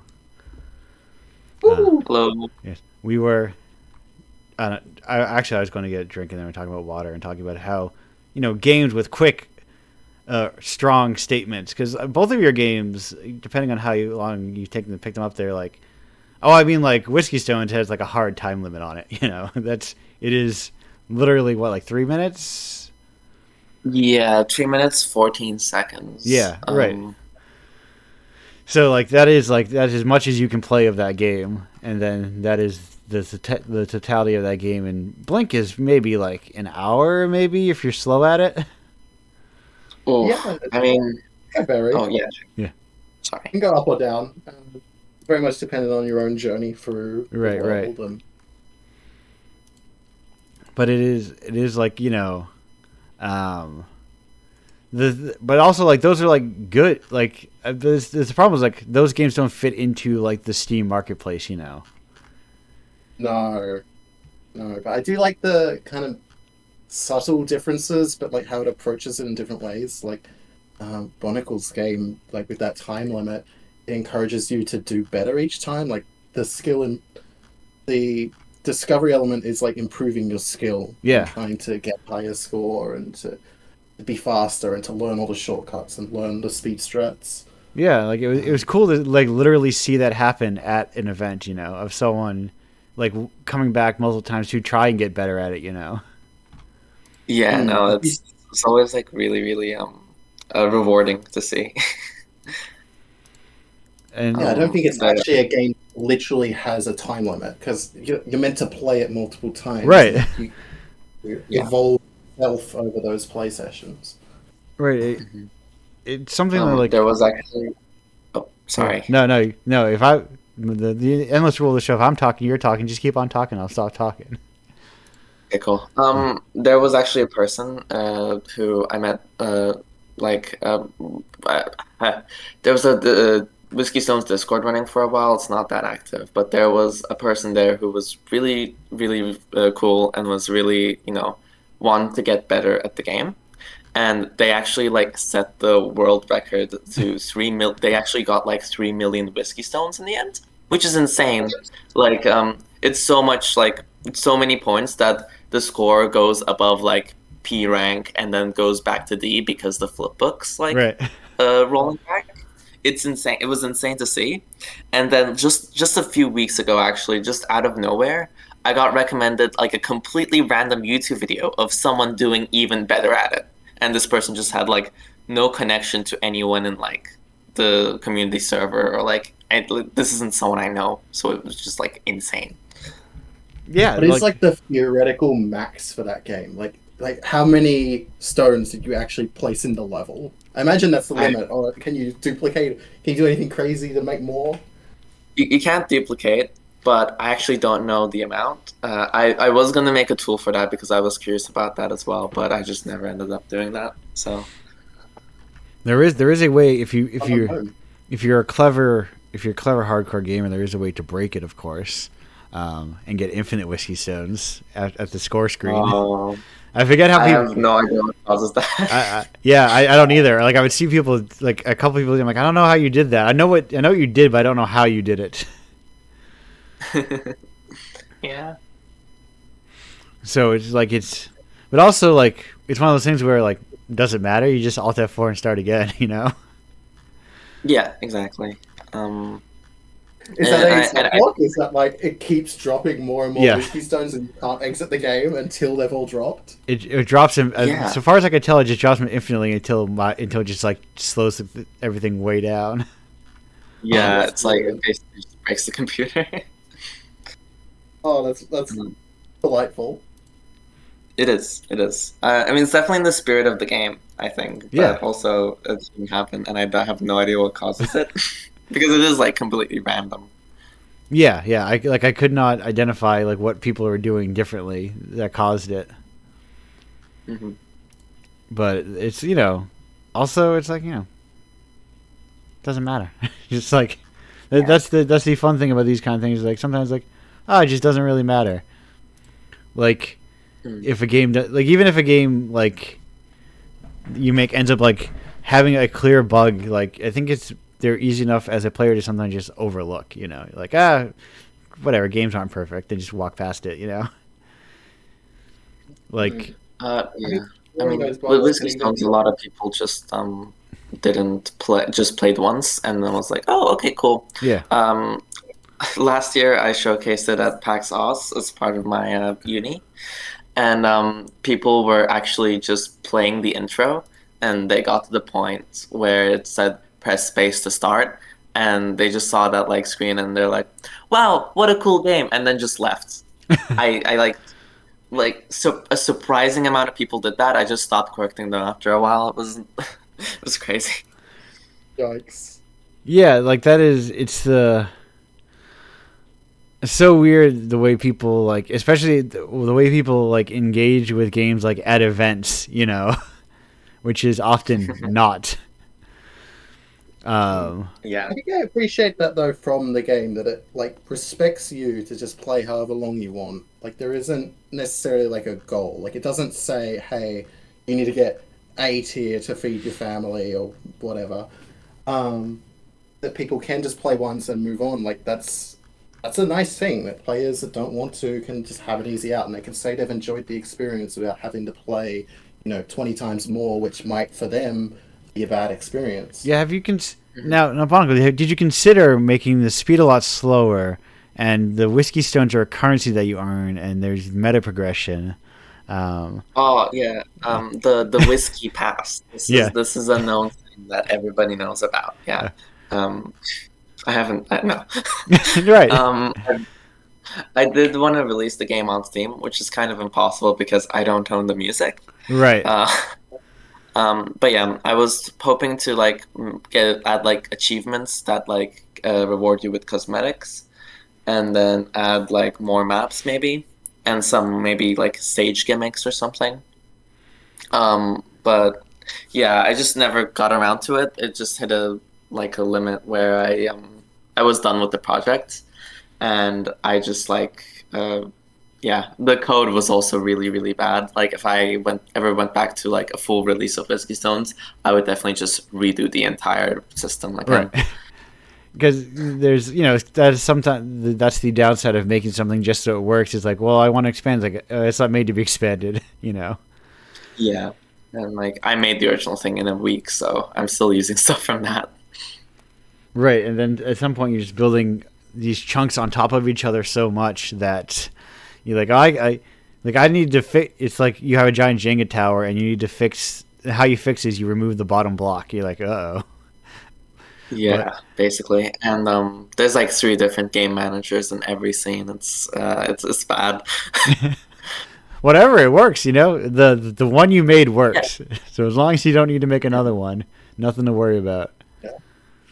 I actually really like the game where it sits right now. I don't see a strong reason to like advance it out further, other than like reaching a larger crowd. That would be pretty cool, like on Steam. Yeah, I just people. think the size now is like just enough that I like really enjoyed it and I was really into it and like listening to the music was just such a vibe. I do feel like if it was to go too much further, like it might overstay its welcome, and I think it knows where it belongs and like it like does what it does really perfectly already. I don't know if it necessarily needs to expand beyond that. Thank you, thank you. I really appreciate that. Yeah, I don't know if it basically reached the exact same conclusion that you did. I don't know if it needs to do that. It definitely doesn't. It stands on its own.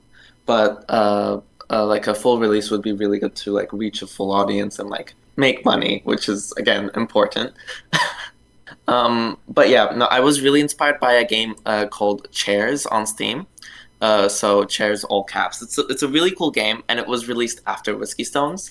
And like it's so weird because like those 2 games are like so like they're like basically spiritual successors to each other. It's insane. I don't know the people who made it. Yes, I met those people at PAX West. Oh, oh, awesome. Yeah, they're making Creature Kitchen now. It's really cool. But yeah, I didn't know the people who made it like while they were making it, or they didn't know me, which was just insane to see just like a game so like in line with Whiskey Stones, also just like on Steam. And yeah, what they did there is basically they have like 5 different maps and like a final big map. And I think that works really, really well for that because people who want to play again and like get better at the game and get better scores can just play it more. But if like you just run through the game, it's like it takes like 40 minutes to an hour, and it's just like a really, really nice experience, just like overall. Yeah, there's like. So No, go ahead. it's certainly like a different approach to progression. That once you do have those multiple maps, it kind of feels like the game is saying like, "Hey, you play this map, then you play that map, then you play that map."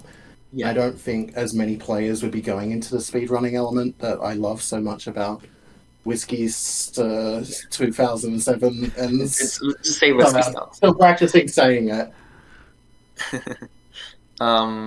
But yeah, no, definitely. I do really like how focused the game is as well. Yeah, I don't know. It's a hard one. I might come back to it in the future, but I Right. don't know. Because it can, I think, there's also this like bring back the concept of shareware. Like the existing Whiskey Stones is a perfect chapter 1, buy the full game on Steam or whatever. The idea of a free episode 1, I think, is a cool model that kind of went to the wayside. I think largely in favor of like early access, which is increasingly weird, and like feels more like, oh, it's a stopgap because we need money to make a game. Yeah, the bank ran dry. Right, more than like a lot like a. It never seems like a better way to make a game. I've never seen like early access would be a more practical way to make a game. Unless you were really just like doing software style game development where you are like, oh, we need player feedback on everything all the time. That's certainly an argument for it.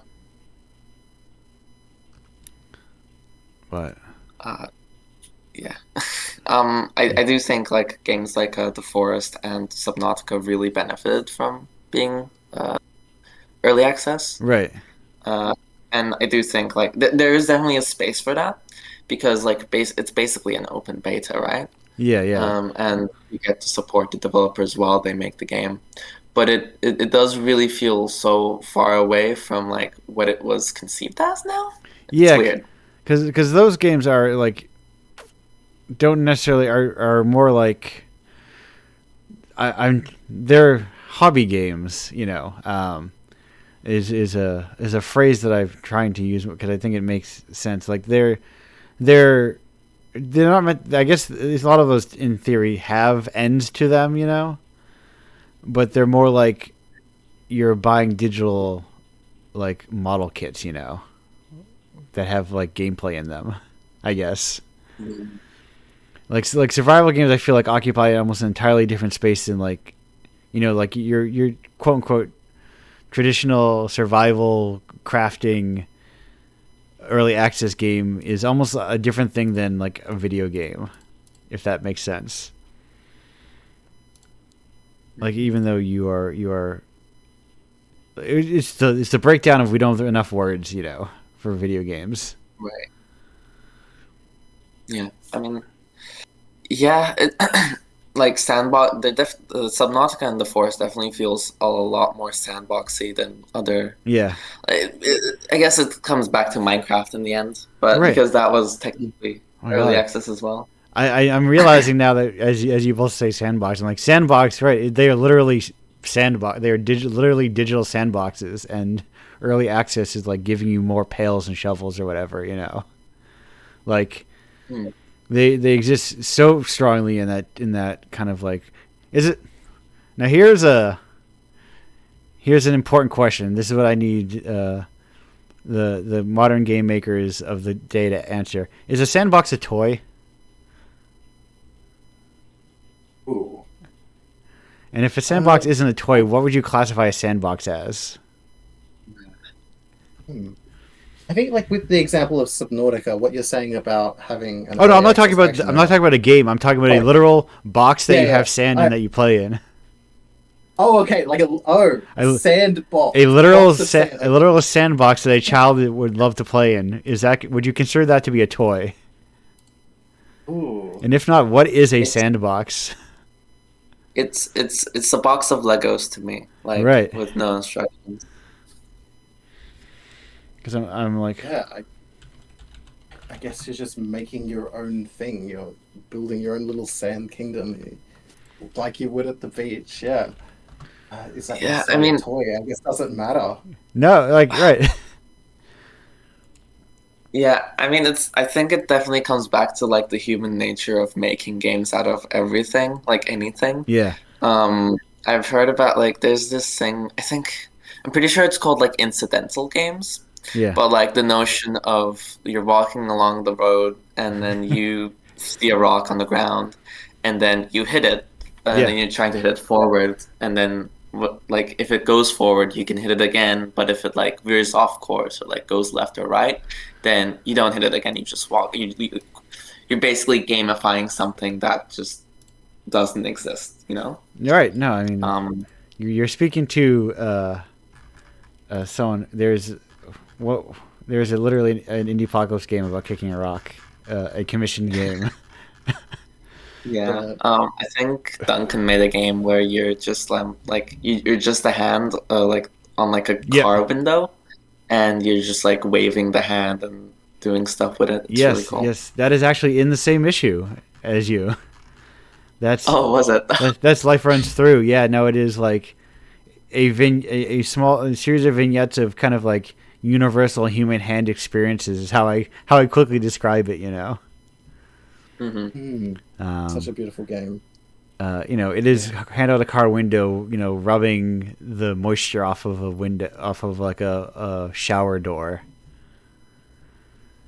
and that sort of Yeah, thing. that's right. I'm realizing also that this is another thing I'm learning from Wikipedia. Sandbox is a U.S. and Canada term.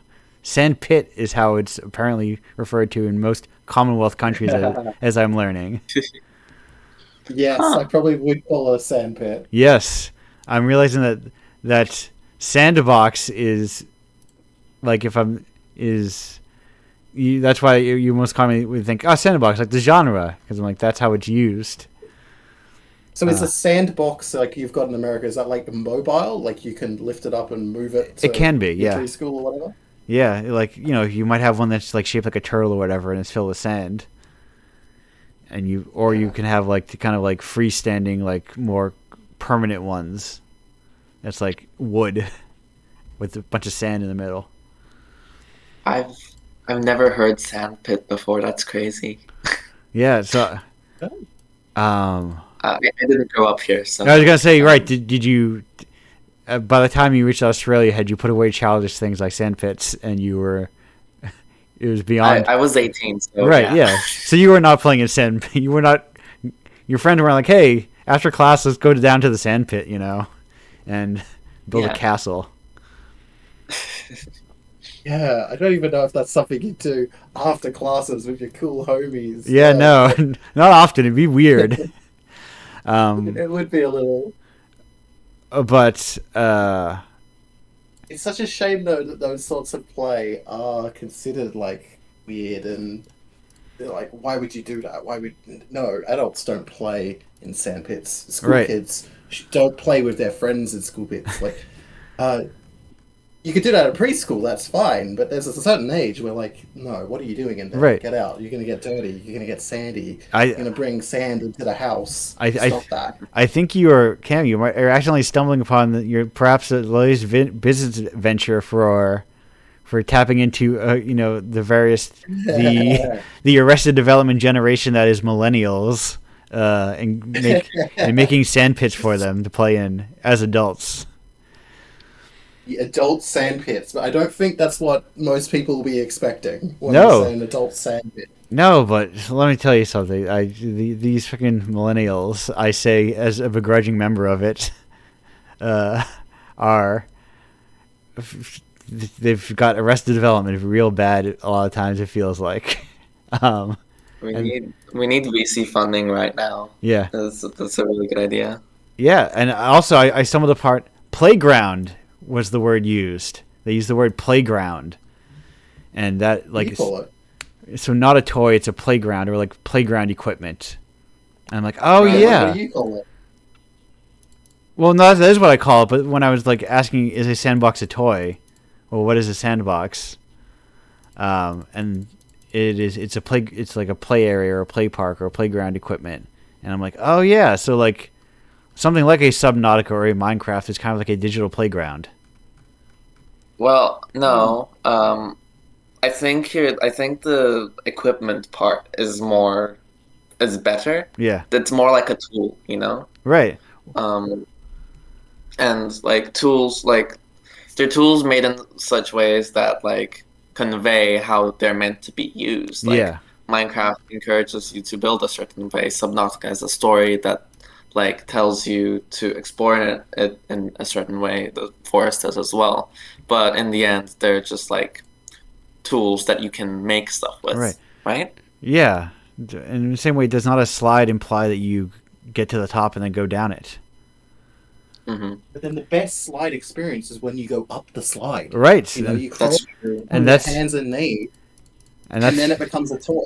And that's when you start making bad apple in Minecraft. You know, you've lost the thread. You've decided to. I mean, that's the like the complicated things that games run into is like, and you had mentioned it. It runs into the idea of human play, which is like such this hard to nail down thing that we do because we're animals and animals love to play with things. You know.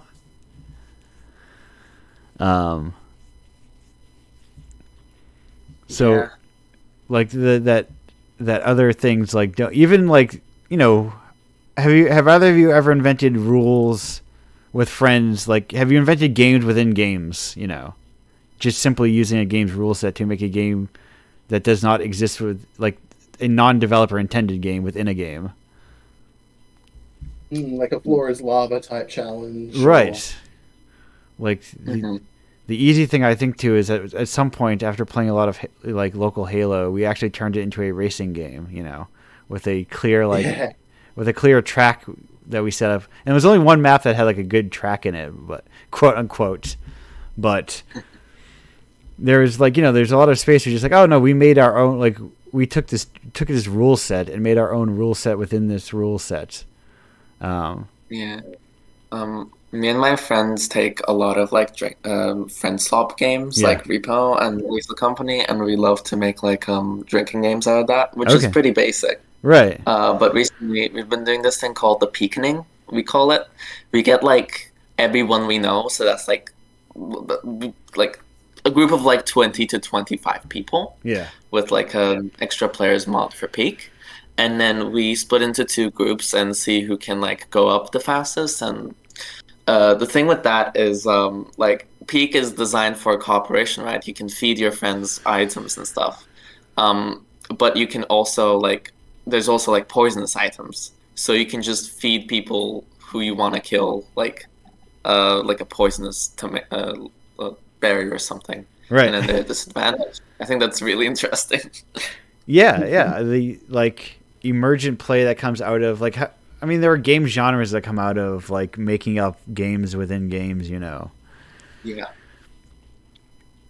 You know, like the biggest examples are like whatever. Arguably, in a lot of ways, like the massive games, we are still living in the shadow of fucking StarCraft use map settings, you know. Like the modern hero shooter is derived from like it's also a fun thing to think about game inspiration chronology, you know. Like, do we have whatever Marvel Rivals? Does that exist? Can you trace Marvel Rivals back to like Street Fighter? Can you trace it back to Year Kung Fu? Like, how far back to the lane does the lineage go? You know, and because it's like, you know, Marvel Rivals, which I'm thinking about because I keep getting, they must be doing something because I keep getting a bunch of ads for it, so there must be a new thing they're doing. And that is a like a hero based shooter, right? Like a team based hero shooter thing. Yeah. Yeah. Because, like, you know, that is born out of, like, you know, Overwatch, which is itself is, like, born out of, like, I guess, like, TF2 to some, like, a mixture of, like, Team Fortress stuff and also, like, feels more in line with, like, Dota, you know, Dota and League of Legends and that sort of, like, lineage. And that stuff all comes from, like, Warcraft and StarCraft, which comes from, like, Dynasty Warriors, which comes from fighting games, which comes from et cetera, et cetera, et cetera. But it's also like that's also the simplified version of game history at the same time. Yeah, like a lot of things like happen all at once, and like, Right. you know, people push the I guess status quo and the actual genres like a lot at the same time. Right. Like yeah. Like there was like a huge open like there's basically trendsetter games like Minecraft who like which like started the sandbox like the quote unquote genre. I mean Right. obviously there was stuff before that, but it popularized it. Right. Right. And then a lot of games were pushed onto the market, expanding on that idea all at once, right? Yeah, because it's like we need to make this Minecraft is popular. Let's get our Minecraft in there very quickly. Yeah. And I don't know. I think that is like just like the natural progression of like how markets work. As I hate to say markets, Yeah. but it is like No, because like markets. games do act like products a lot, especially if you're talking like industry side. They do often follow the patterns of like product development more than like art. Yeah. A lot of people are in games for the money. Right. And I also think like developers are players. Like Right. a lot of Yeah. developers are making games because they love games. So we've all played all this like huge backlog of games and like tracing back exactly where these ideas and thoughts of like where you started thinking about these things is not always a thing you can do. There's a bit of Minecraft in my game. There's a bit of I don't know, this random indie game I played in Ludum Dare. There's a bit of this, there's a bit of that, there's a bit of something else. That all kind of blends Right. into a soup that ultimately becomes your own. And I think that's where like a lot of the most interesting design comes from when like you can see like pieces of something in it, but like there's so many pieces, that it just kind of becomes its own thing. Right. Because I think there is also, I'm sure if I loaded up Steam, I can find a lot of stuff that is missing those disparate pieces. That is like, oh no, this is like 80% this thing, and then maybe touches on a couple other things. Something that's been going on recently is that games have been getting a lot of inspiration. At least more, I guess. This is more in the mainstream. Yeah. But like mainstream games have been getting way more inspiration from other art forms, like books and movies and stuff. Like there was such like I mean obviously this like I'm speaking in the context of indie games here because Right. like AAA games have always wanted to be movies. And they kind of hate themselves for being games, I think. Anyway. Yes. So they're like, what if we make the like, world's most mediocre movies? Exactly. And I think mouthwashing was like really like the special thing about mouthwashing for me was its like focus on like cinematic composition and like like cutscenes and actually using the game for that, right? Because towards the end of the game, like there's a like you immediately die if you turn your head back. So that's like a thing that the game uses to like direct your gaze and I guess like more Right. forcefully direct your gaze, right? And that can like force specific shots and stuff. And I think that was genius, instead of just locking the camera, which it also does, and like that's fine as well. But yeah, I don't know. Yeah, no, that is right. It's also like a moot point. I was also making fun of because someone could be picking up that I was making fun of Naughty Dog specifically. Whenever I say that, I'm specifically making fun of Naughty Dog for making real Hells on Wheels bullshit every day and somehow being the peak of the medium or whatever. Yeah. But it is also like the growing pains of like everything, where it's like, movies are just shitty books or whatever, and then books were just shitty something else, And it is like it's a mixture of like both not kind of like being your own thing, but also people not knowing what, like how to like it's the games just not having the culture yet. Like it's just a thing of time, They're still caught up in games being new, Mm-hmm. I particularly feel that in like the large games, like the AAAs, Yeah. where you've got the executives making all the decisions. and none of them actually play games, or if they do, they play like the mainstream. Like they know, like they're thinking in that movie mindset, that cinematic, that Right.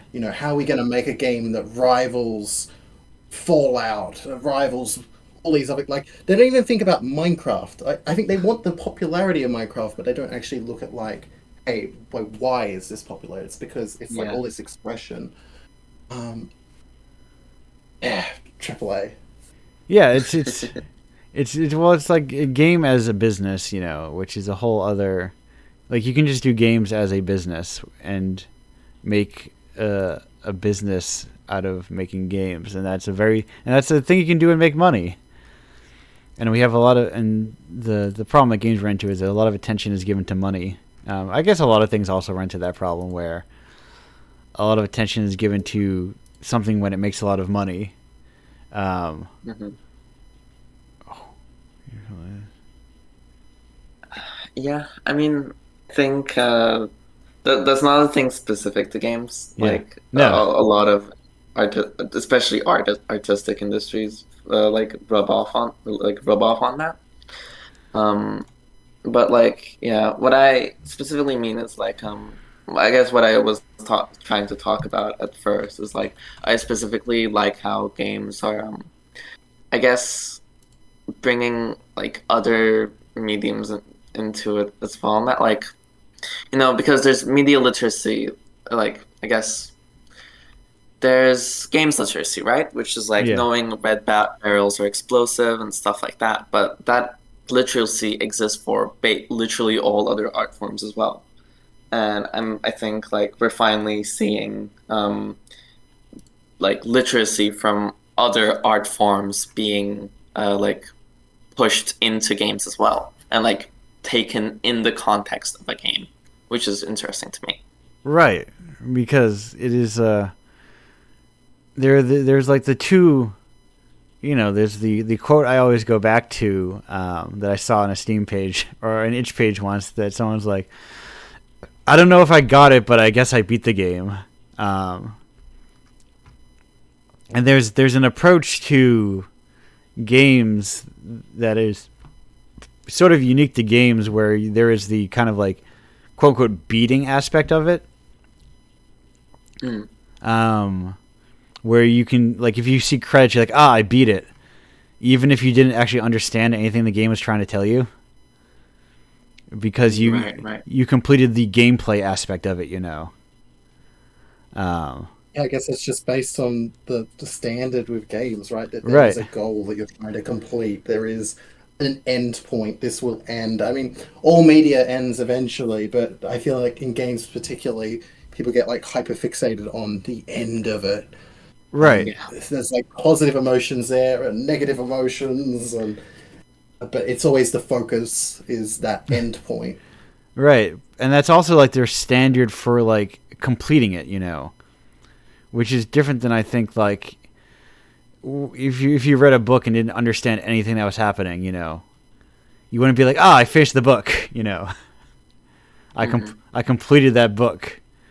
Or like that's why there's like endless whatever ending explained videos on YouTube for movies, God. Because people don't just consider watching a movie from front to start to be like finishing or like having a complete understanding of the movie. They have to be like, oh no, I have to like understand the movie, which you don't get in the same, people can bypass sometimes in games because they beat the boss at the end, and did not engage with it though. Did they get all the achievements in their movie? Right. That's the real question we need to be asking. I always get all the achievements when I watch movies.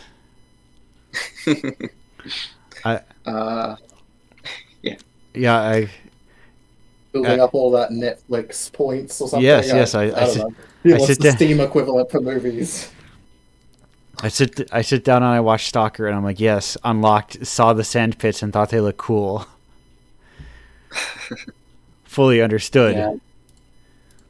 I mean, I wish we could just have achievements for like based on what the player thinks. Right. Like that would be so good for metrics and stuff, and also it would be funny. Like if you like even think that the game is bad, you just get an achievement. Like, don't do that. Don't do it. Yeah, there is like.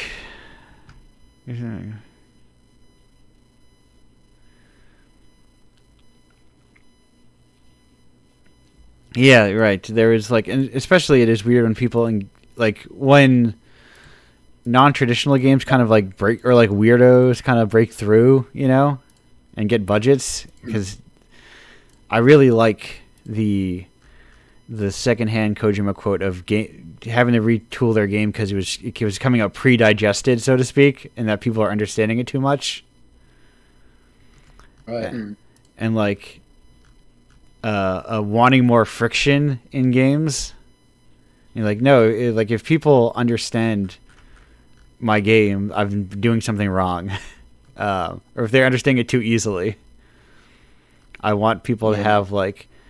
Feels like one of the few people who views games through the lens of movies, but also like is succeeding at that. I think to some degree. Definitely. I do think a lot about Dragon's Dogma 2. Okay. Which is spoilers. I've for not Dragon's played it, Dogma. but you can spoil all you want. Okay. Yeah. So basically, Dragon's Dogma 2 is sold as Dragon's Dogma 2, and it's called Dragon's Dogma 2. But when you play it, it's just Dragon's Dogma, and it's a remake of the first game, right? Okay. And you can basically play through like the whole game, which is like 50 to like 80 hours or something. It's like a basically just a remake of the first game. And like get to the end and be like, okay, cool. That's and like from what I've heard, the ending is like extremely anticlimactic, and the game was like, you didn't like it, maybe just try again, and like you can just like try it again and again and again, and it's just like, but you have to figure out like a specific thing you need to do in the game that's like not told to you at all, and you need like to actually like understand how to do it. You have like to have the context for that. You need to have played the first game at all. Yeah. And once you do that thing, the game actually puts you in Dragon's Dogma 2, which is like a completely different game. It's fucked up. Oh, this sound. I was just talking yesterday about Dragon's Dogma as world's #1 Dragon's Dogma defender. I love that game so much. Like, just like fucking like, I look at that and go, this is how you make good video games, Yeah. Like, there is like the platonic ideal of like video games, like there is mechanics too. Like I talk I mentioned mechanics as like because it feels off. Like Dragon's Dogma is just kind of like you go, oh yeah, I guess it's kind of Monster Hunter, like it's kind of Souls, like it's kind of Elder Scrolls, but it's kind of just like its own messed up, smashed together combination of whatever, where you jump on griffins and stab them to death. Yeah. I do think that Dragon's Dogma exists in like the perfect video game area where it's like it's like a video game. It's robots. It's ones and zeros, but also it's so cool. It's awesome. Yeah. It is like bursting with life, There's like, oh yeah, Dragon's Dogma is like, man, it also has like I was talking to someone, you mentioned that it's very funny that it's one of those situations where it has like accidental representation in it, where there's that whole like side story with like the princess, you have like or the queen or whatever, and you have like that weird affair with the queen, no matter the gender of your character, probably because they're assuming you're playing as a guy, Oh, cool. But it's like, oh no, Capcom, you accidentally made representation in your game. Yeah, I mean, and yeah, that's only because it's a video game. Right. Like, you couldn't do that if it wasn't a video game. It's awesome. It's fucking... Yeah. Man, Dragon's Dogma is just like... Anyway, we don't need to get... we don't. This does not need to turn into endless. How Dragon's Dogma is ahead of the game still, but it's also it is the strength of art takes time sometimes, you know. Because Dragon's Dogma is what came to what, like a bunch of 7 out of 10s, like it was like a real middle of the road reviewed game or whatever. But I feel like it has also persevered more than like way more games that came out in the same year as it, you know. People like stick with it more. I have no context for the year it came out. Yes, that's what I'm looking up. Being honest, but yeah, I really admire Dragon's Dogma 2 specifically. Yeah. For like the friction that it provides the player of like even getting to it. You know, you don't play Dragon's Dogma 2 when you buy Dragon's Dogma 2. Yeah, no, I love friction in games a lot. Like, it's what I crave in video games, you know. It's what I crave a lot in art, you know. I want to get confused, you know. I want to have I want to run into like friction and bump up against like the rough edges of it, and be like, oh, I don't fully understand this. And what's going on here, and like have it sit with me, you know. As a developer, it's a tough thing to like embrace, but yeah, I feel you, Dad. Like that feeling is something you don't get from most media. To really sit with it and wonder and be confused and be lost. Yeah. Like the only like books can push back against you, and like the book, obviously the best book that's ever done it is probably House of Leaves. Right. But like movies can't really do that, right? Oh, they definitely like if you sit down with like, well, like they can't mechanically push against you is the thing. I guess yeah, right. That's what you're saying. Movies can't like mechanically push against you, but you know if you sit, but there's also, you know, if you sit down and watch like what's it called? Why am I blanking on the name of the you know, Lynch's weird spiderweb movie? What's it called? Why am I blanking on the name of all? I can name them all except that one. Why? You know, it's the not one after Mulholland Drive. Inland Empire. Right. Yes, there it is. Sometimes they can rub up against you. That's like rubbing up against you more like formally, you know, in terms of like how it like approaches linearity and things like that. Yeah, I mean, that's what I mean. Yeah. They can like they can make their content really hard to understand, which I guess that is pushing against the watcher. Right. But it would never stop you from watching. Right. But I was gonna ask you, Cam, Monolith is like a Metroidvania, right? Do you see that as like pushing against like the player and like friction? Or is that just more of like a puzzle box, you know, that the player's meant to solve?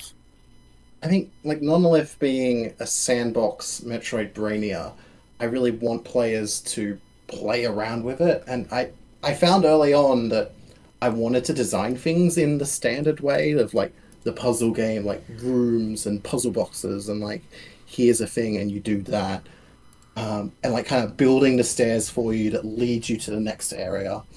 But I found through doing lots of different tests and iteration and stuff that kind of making something where the player has to make that, where they have the friction to, hey, I can't progress.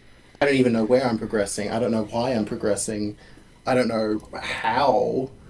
That was so much more interesting because then you stop and you have that critical moment of like, hey, here's the tools that are available, and here's where I might want to go. Like I could see there's something over there.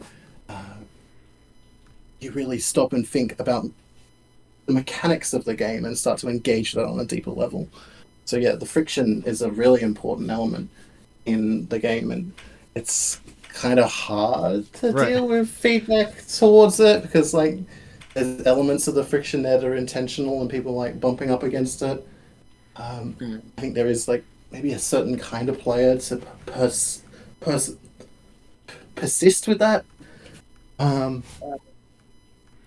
Right, because it's a complicated thing when you're intentionally making something that is meant to be obtuse. Of like, someone's like, "Oh, I don't understand. This could be explained better." You're like, "Well, if you like, in some cases, like, well, if you understood eventually, then it's working as intended." Yeah, so like people want to have a tutorial. People want things that feel familiar, and I felt this with Blink as well. Like, I love the QR codes. They're like my favorite thing in that whole game. It's so mysterious and unusual, and like pulling out your phone to engage with the game is just so compelling in a way that no other game does. But it's like the most common piece of feedback is, "Hey, get rid of that feature right now." And it's like a really violent kind of response of like, "Get this out. This has ruined the game." But I think that friction is just so exciting, and I would never imagine a version of it that didn't have that. Right, because like if those were just challenging to like find text a way boxes to- in the world, it doesn't work the same Yeah. way. And like games will do this funny little like runic alphabet that animates into English so you can understand it or something like that. Or there'll be runic alphabet and then you learn a thing and then like you find a thing that unlocks that language and now you can read it all of a sudden. Right, but like It just doesn't hit the same. You don't have that same feeling of discovery. right, because it suddenly is no longer foreign, Like Yeah. Yeah, absolutely. it just becomes like whereas those, even if you read with those QR codes, they still remain as like foreign objects in the space as they were initially. Yeah.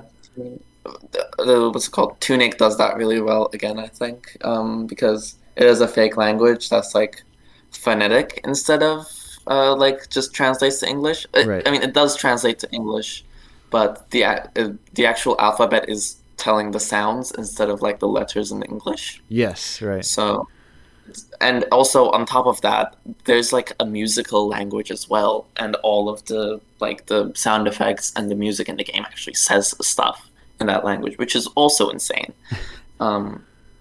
But yeah, I think that like also like especially in Metroidvania games, where like you said discovery games, like information games. Um, anyway, yeah, in those like types of puzzle games, like friction is really weird because anyone who playtests the game can't just like stop playing, right? You can't playtest player retention because anyone who you get to playtest will like see the whole thing through. So Yeah. I find that really, really weird. I don't know. Right, and it's also like they're like a lot of them is like they're being taken as like, how do you playtest something that someone's supposed to figure out like an hour into it, or like or you never know like at what like how someone's brain will work, and whether they'll like intuit something almost immediately, or it'll be the last thing they figure out. I think one of the greatest challenges I've had with my latest game is kind of communicating is rather than trying to make a puzzle just super seamless and like, you solve it instantly. It's like if someone gets stuck on the puzzle, it's not, hey, it needs to be cleaner, it needs to be more simple, it needs to be whatever. It's more that you need to find a better way to inform the player to try somewhere else. Right. To have their own initiative to like back out of that area and go somewhere else, and maybe you'll learn a thing. Maybe you'll be able to come back and have some new insight, or maybe you'll learn nothing and you'll just come back the next day and be like, "Oh wow, that's so obvious." Right. And kind of getting away from that spoon feeding kind of thing that I think is more common in games, and particularly like small jam games where it's like, any feedback that someone gives you is gospel. Here it's a lot more flexible and trying to figure out not just like what went wrong, but like an actual solution to it. Like maybe there doesn't need to be one. Right. Maybe that's fine.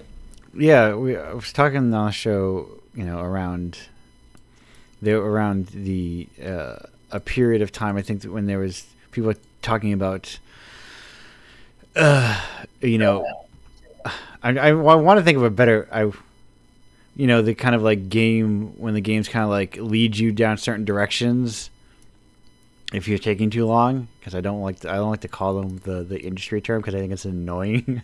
But the idea of like when is something intentionally meant to be confusing, when versus when is something unintentionally confusing, like from your design, because from player feedback you can get the same feedback for both, but sometimes it's like, oh, I'm confused. I go, good.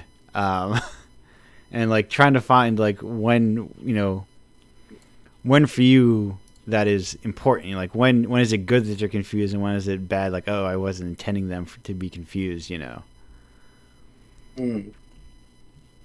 I find particularly in these like Metroidvania games, there's kind of like these loose threads that people really latch onto. Right. And I don't necessarily intend for you to explore. Like, there's something there probably, but it's not necessarily the case I want every player to go after that thing. Right. I think it's like, oh, you're interested in this game? Like, go ahead. Here's a thing. Here's a little carrot on a stick. But then I think a lot of players get stuck in this kind of like completionist mindset that's kind of toxic to their own playthrough, where they don't actually want to do that. But it's like, well, I know there's a thing over there. I mean, if I don't do that, I'm going to feel bad about myself. Right. I'm not really beating the game or whatever. Yeah. I think more and more it's like things need to be more hidden, because the people who do want to go further kind of explore a lot more thoroughly than I had ever expected them to. Yeah. And the kind of like that like aspect of like how people play games is very weird. Like the kind of rugged individualism of playing games, of like, well, I'm gonna play a game, I need to figure it out myself, and then instead of like, what if you talked to a friend and had a friend help you out, Yeah. Like the Souls are the funniest part of it, because they're so built to be multiplayer games, like cooperative multiplayer games, from their core. People are like, oh no, but you get so much of the real way to play them is alone with no guides and looking at them through a mirror and playing them with your no, they're meant to be like multiplayer games, That's what I love about showcasing at an event, is seeing all the people kind of crowd around it and collectively make theories, right, and together to solve things. I'm gonna look up. I'm blanking on that name, but what is the Cannon Fire? Yeah, Cannon Fire. I'm blanking on the name of the writer at the moment, but the person who does Cannon Fire. Is it Cannon Fire or is it? Why is it not coming up? They apparently have bad SEO because I searched. But they were talking about, and I'm blanking on the name of because there's like a word for for games like classic game of like Tower of Draga, that had like books in arcades that would tell you how to play them, And like that was like a more commonplace thing of, oh hey, no, there were like community books that this like Tower of Draga is ultra dense, but like people can like come to, it's how people learned, same thing with like all the secrets around Mortal Kombat, in the US, of like, oh no, if you do this and this, you can like solve all the, like, I think part of it, the internet kills it a little because people just like data mine the answer, so you feel like you're not looking at hearsay, you're just going and looking up the literal answer, I think. So maybe that's what pushes people away, because they feel like they're not getting it.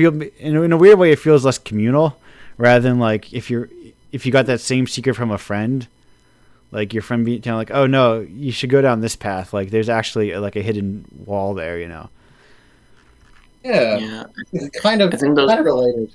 On my own little Discord server for the game I'm working on, it's really interesting. Like people request all these channels for like every single possible element of the game to be able to share it and make guides and that sort of thing. But I've opted to have like just a couple of really focused channels where kind of everything gets buried. It's really exciting seeing like every day or so people just coming back in and like rediscovering things that have already happened earlier in the chat that are kind of gone and smothered forever. And I Mm, really love that there's that continuous discovery of things rather than just like one big aha moment that everyone just reads that guide and knows. Right. yeah. I think the best. What's it called? I think the communal book thing works best in like showcase settings or like specific places. Yes. So I have a friend called Piper who does this a lot. Recently, they released a game called Keys and Doors game, which play it. It's really good. It's called Keys and Doors game. I think I know. Anyway. Yes. Yes, I have. It's coming up in my autofill. Yes. Awesome. But yeah, so it's like a kind of puzzle game, and when they showcased it physically, they just had a paper next to it, like saying write your theories, and everyone was just like writing like completely like batshit insane like conspiracy board type shit. It was amazing. It was just really nice to see. I guess I'm going to like very recently on this show. I say recently, it's probably like 3 months ago. But it was decided that the definition of a video game is a game in which you find keys to open doors. Uh, So that this might be the video game, you know. it is very video game. I will say that. I am I actually already have it on my giant list. That's why. But I will now. It's locked in my brain to play it more recently. Trying to think of a game that doesn't have keys and doors, and I'm actually kind of struggling. I'm panicking just a little. Yeah, that's video games, or if they're not literal doors, they are conceptual doors. God. It's all about keys and doors. That's all life is all about. Ultimately, keys and doors. You think? But that aside, we are cresting towards 2.5 hours, so we're gonna start wrapping up this show. Do either of you have any non-promotional things to get to before we start to wrap up? Pac-Man has I would say a bunch of tiny little dots which act as keys to open the doors to the next level. Pac-Man 100% has keys and doors. Balatro? I, How are you putting I, keys and doors in Balatro? I've guess never. you're I don't play. unlocking I don't play paths. slot machine video games. I only play real video games. Oh, fair enough. Fair enough. okay. It's not a video game. That Man, makes sense. now I really want to find a game that's not Keys and Doors based. Keys and Doors type games. Yes. Okay, Tetris. Tetris, we are not unlocking any keys or doors. Here we go. True. Levels are doors, my So- man. Levels are doors, my man. The blocks are Tetris keys. doesn't have levels. Tetris doesn't have levels. It does though. Most Does it? most Does that make endless Tetris not a game? maybe it could be. You never know. You never know. It's only a game if you're playing the level-based mode. Listen, we're all. These are all thought experiments. You know, they're not meant to have answers.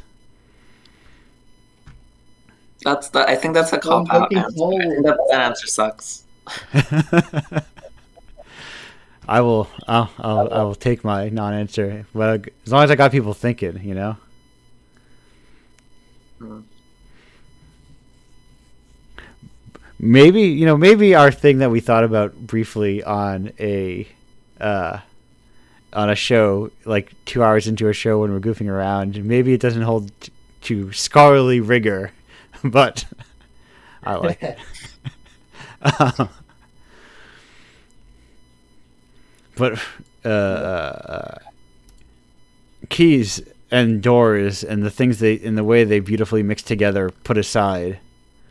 Hey, do you have anything besides promo to get out, or are we gonna walk straight into this exciting world of promoting stuff? No, not really. I don't, at least. Perfect. I'm happy. So I'm going around circular on the show. Hey Cam, if people are looking for your work, where can they find that work? Yeah, I've got all my games on itch, justcamh.itch.io, and I've got a big exciting game called Nonolith coming up next year sometime, probably towards the end. And there's a demo you can play right now. It's crazy. There's so many secrets in this little game. The demo is way too many secrets. Like to the point that it's a half-hour game and someone's played 30 hours of this game. Right. I put way too much in there and I'm kind of regretting it. But you should try it. It's good. Yeah, and you can do the thing you do with video games. Hey, you can go and wishlist this video game on... Wishlist! Big capital W, wishlist that stuff. Yeah. Is it a thing I'm doing currently? Maybe. Am I signing to my Steam account? The thing that I do on rare occasion when developers come on and I go, I should wishlist their games? Maybe. Is like, what is Steam Guard? I gotta sign in so people don't try to steal all my cards. You gotta accept their cookies and it'll sign you in itself. Yummy, tasty cookies. I thought I had those. But if you think about it, you're putting the password inside the door, and the password is the key to your Steam account. So Steam is a game. It is a game. In the end, we're all games, you know. In the end, we're all going back to Duchamp's the fountain, you know. What is Duchamp's? What is the fountain of video games? Asking the important questions. I do like it when they put the keys in my holes, you know? I think that's really good. Yeah. That is collective Indiepocalypse Radio homework. What is Duchamp's fountain? Duchamp, to properly put the French on it. The fountain of video games. How do you even spell that? What? Duchamp? Duchamp. You know Marcel Duchamp's very famous art piece, The Fountain. Oh. It's the urinal. The urinal. Armut. Yes. Right. But, why does it look like it's got a hole out the front that pisses back at you or something? I think that's just how they made urinals back in the day. Maybe France is just built different. I don't know.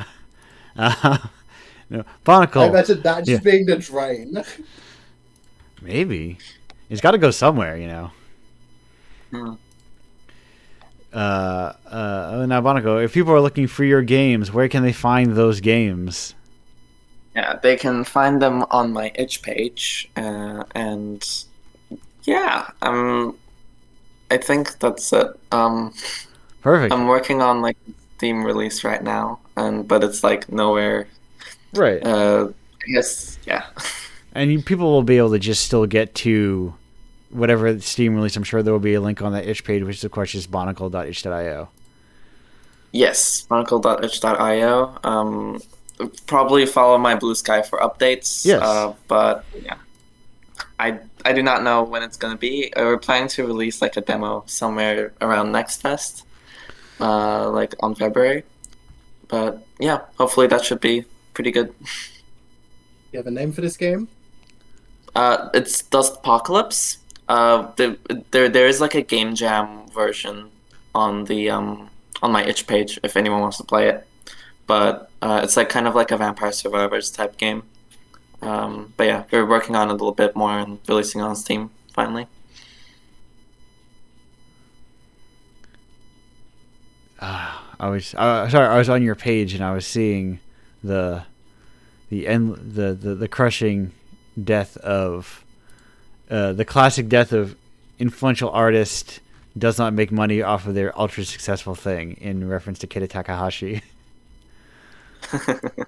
Which is like a far too common thing that just happens to artists, you know, who work for companies.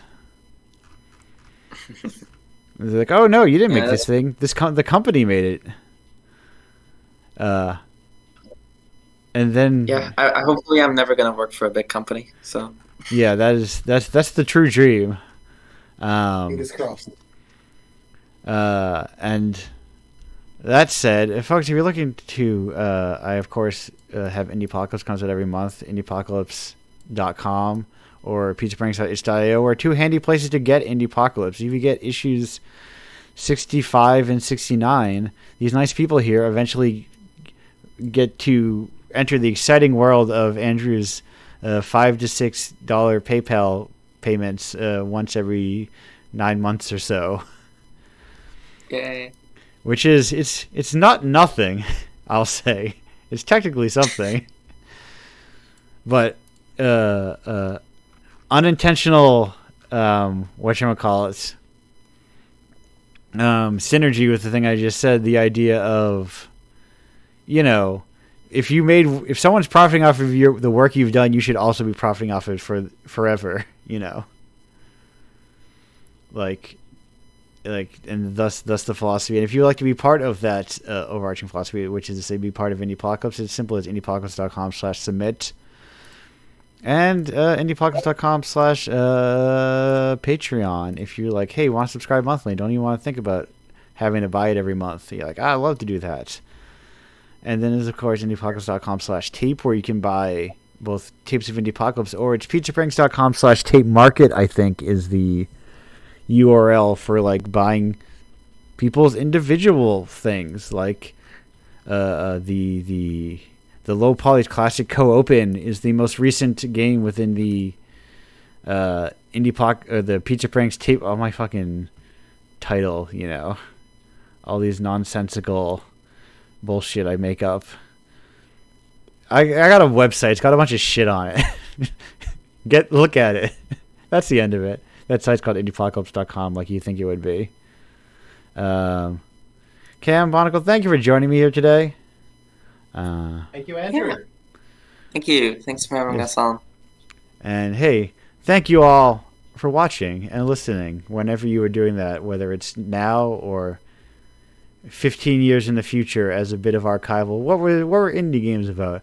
I'm learning about indie games, and I want to hear people just bullshit about nonsense for 2 hours. People just need more games. People just spaces where they just run their mouths at each other is the important part. Yeah. I do think radio shows are really good and should make a big comeback. So Yeah. This is definitely good. Big fan. Truly, as podcasts started to become video, culture started to die. That was a bastardization of the form. People should be able to just relax. Anyhow, games. Goodbye, everyone. Games.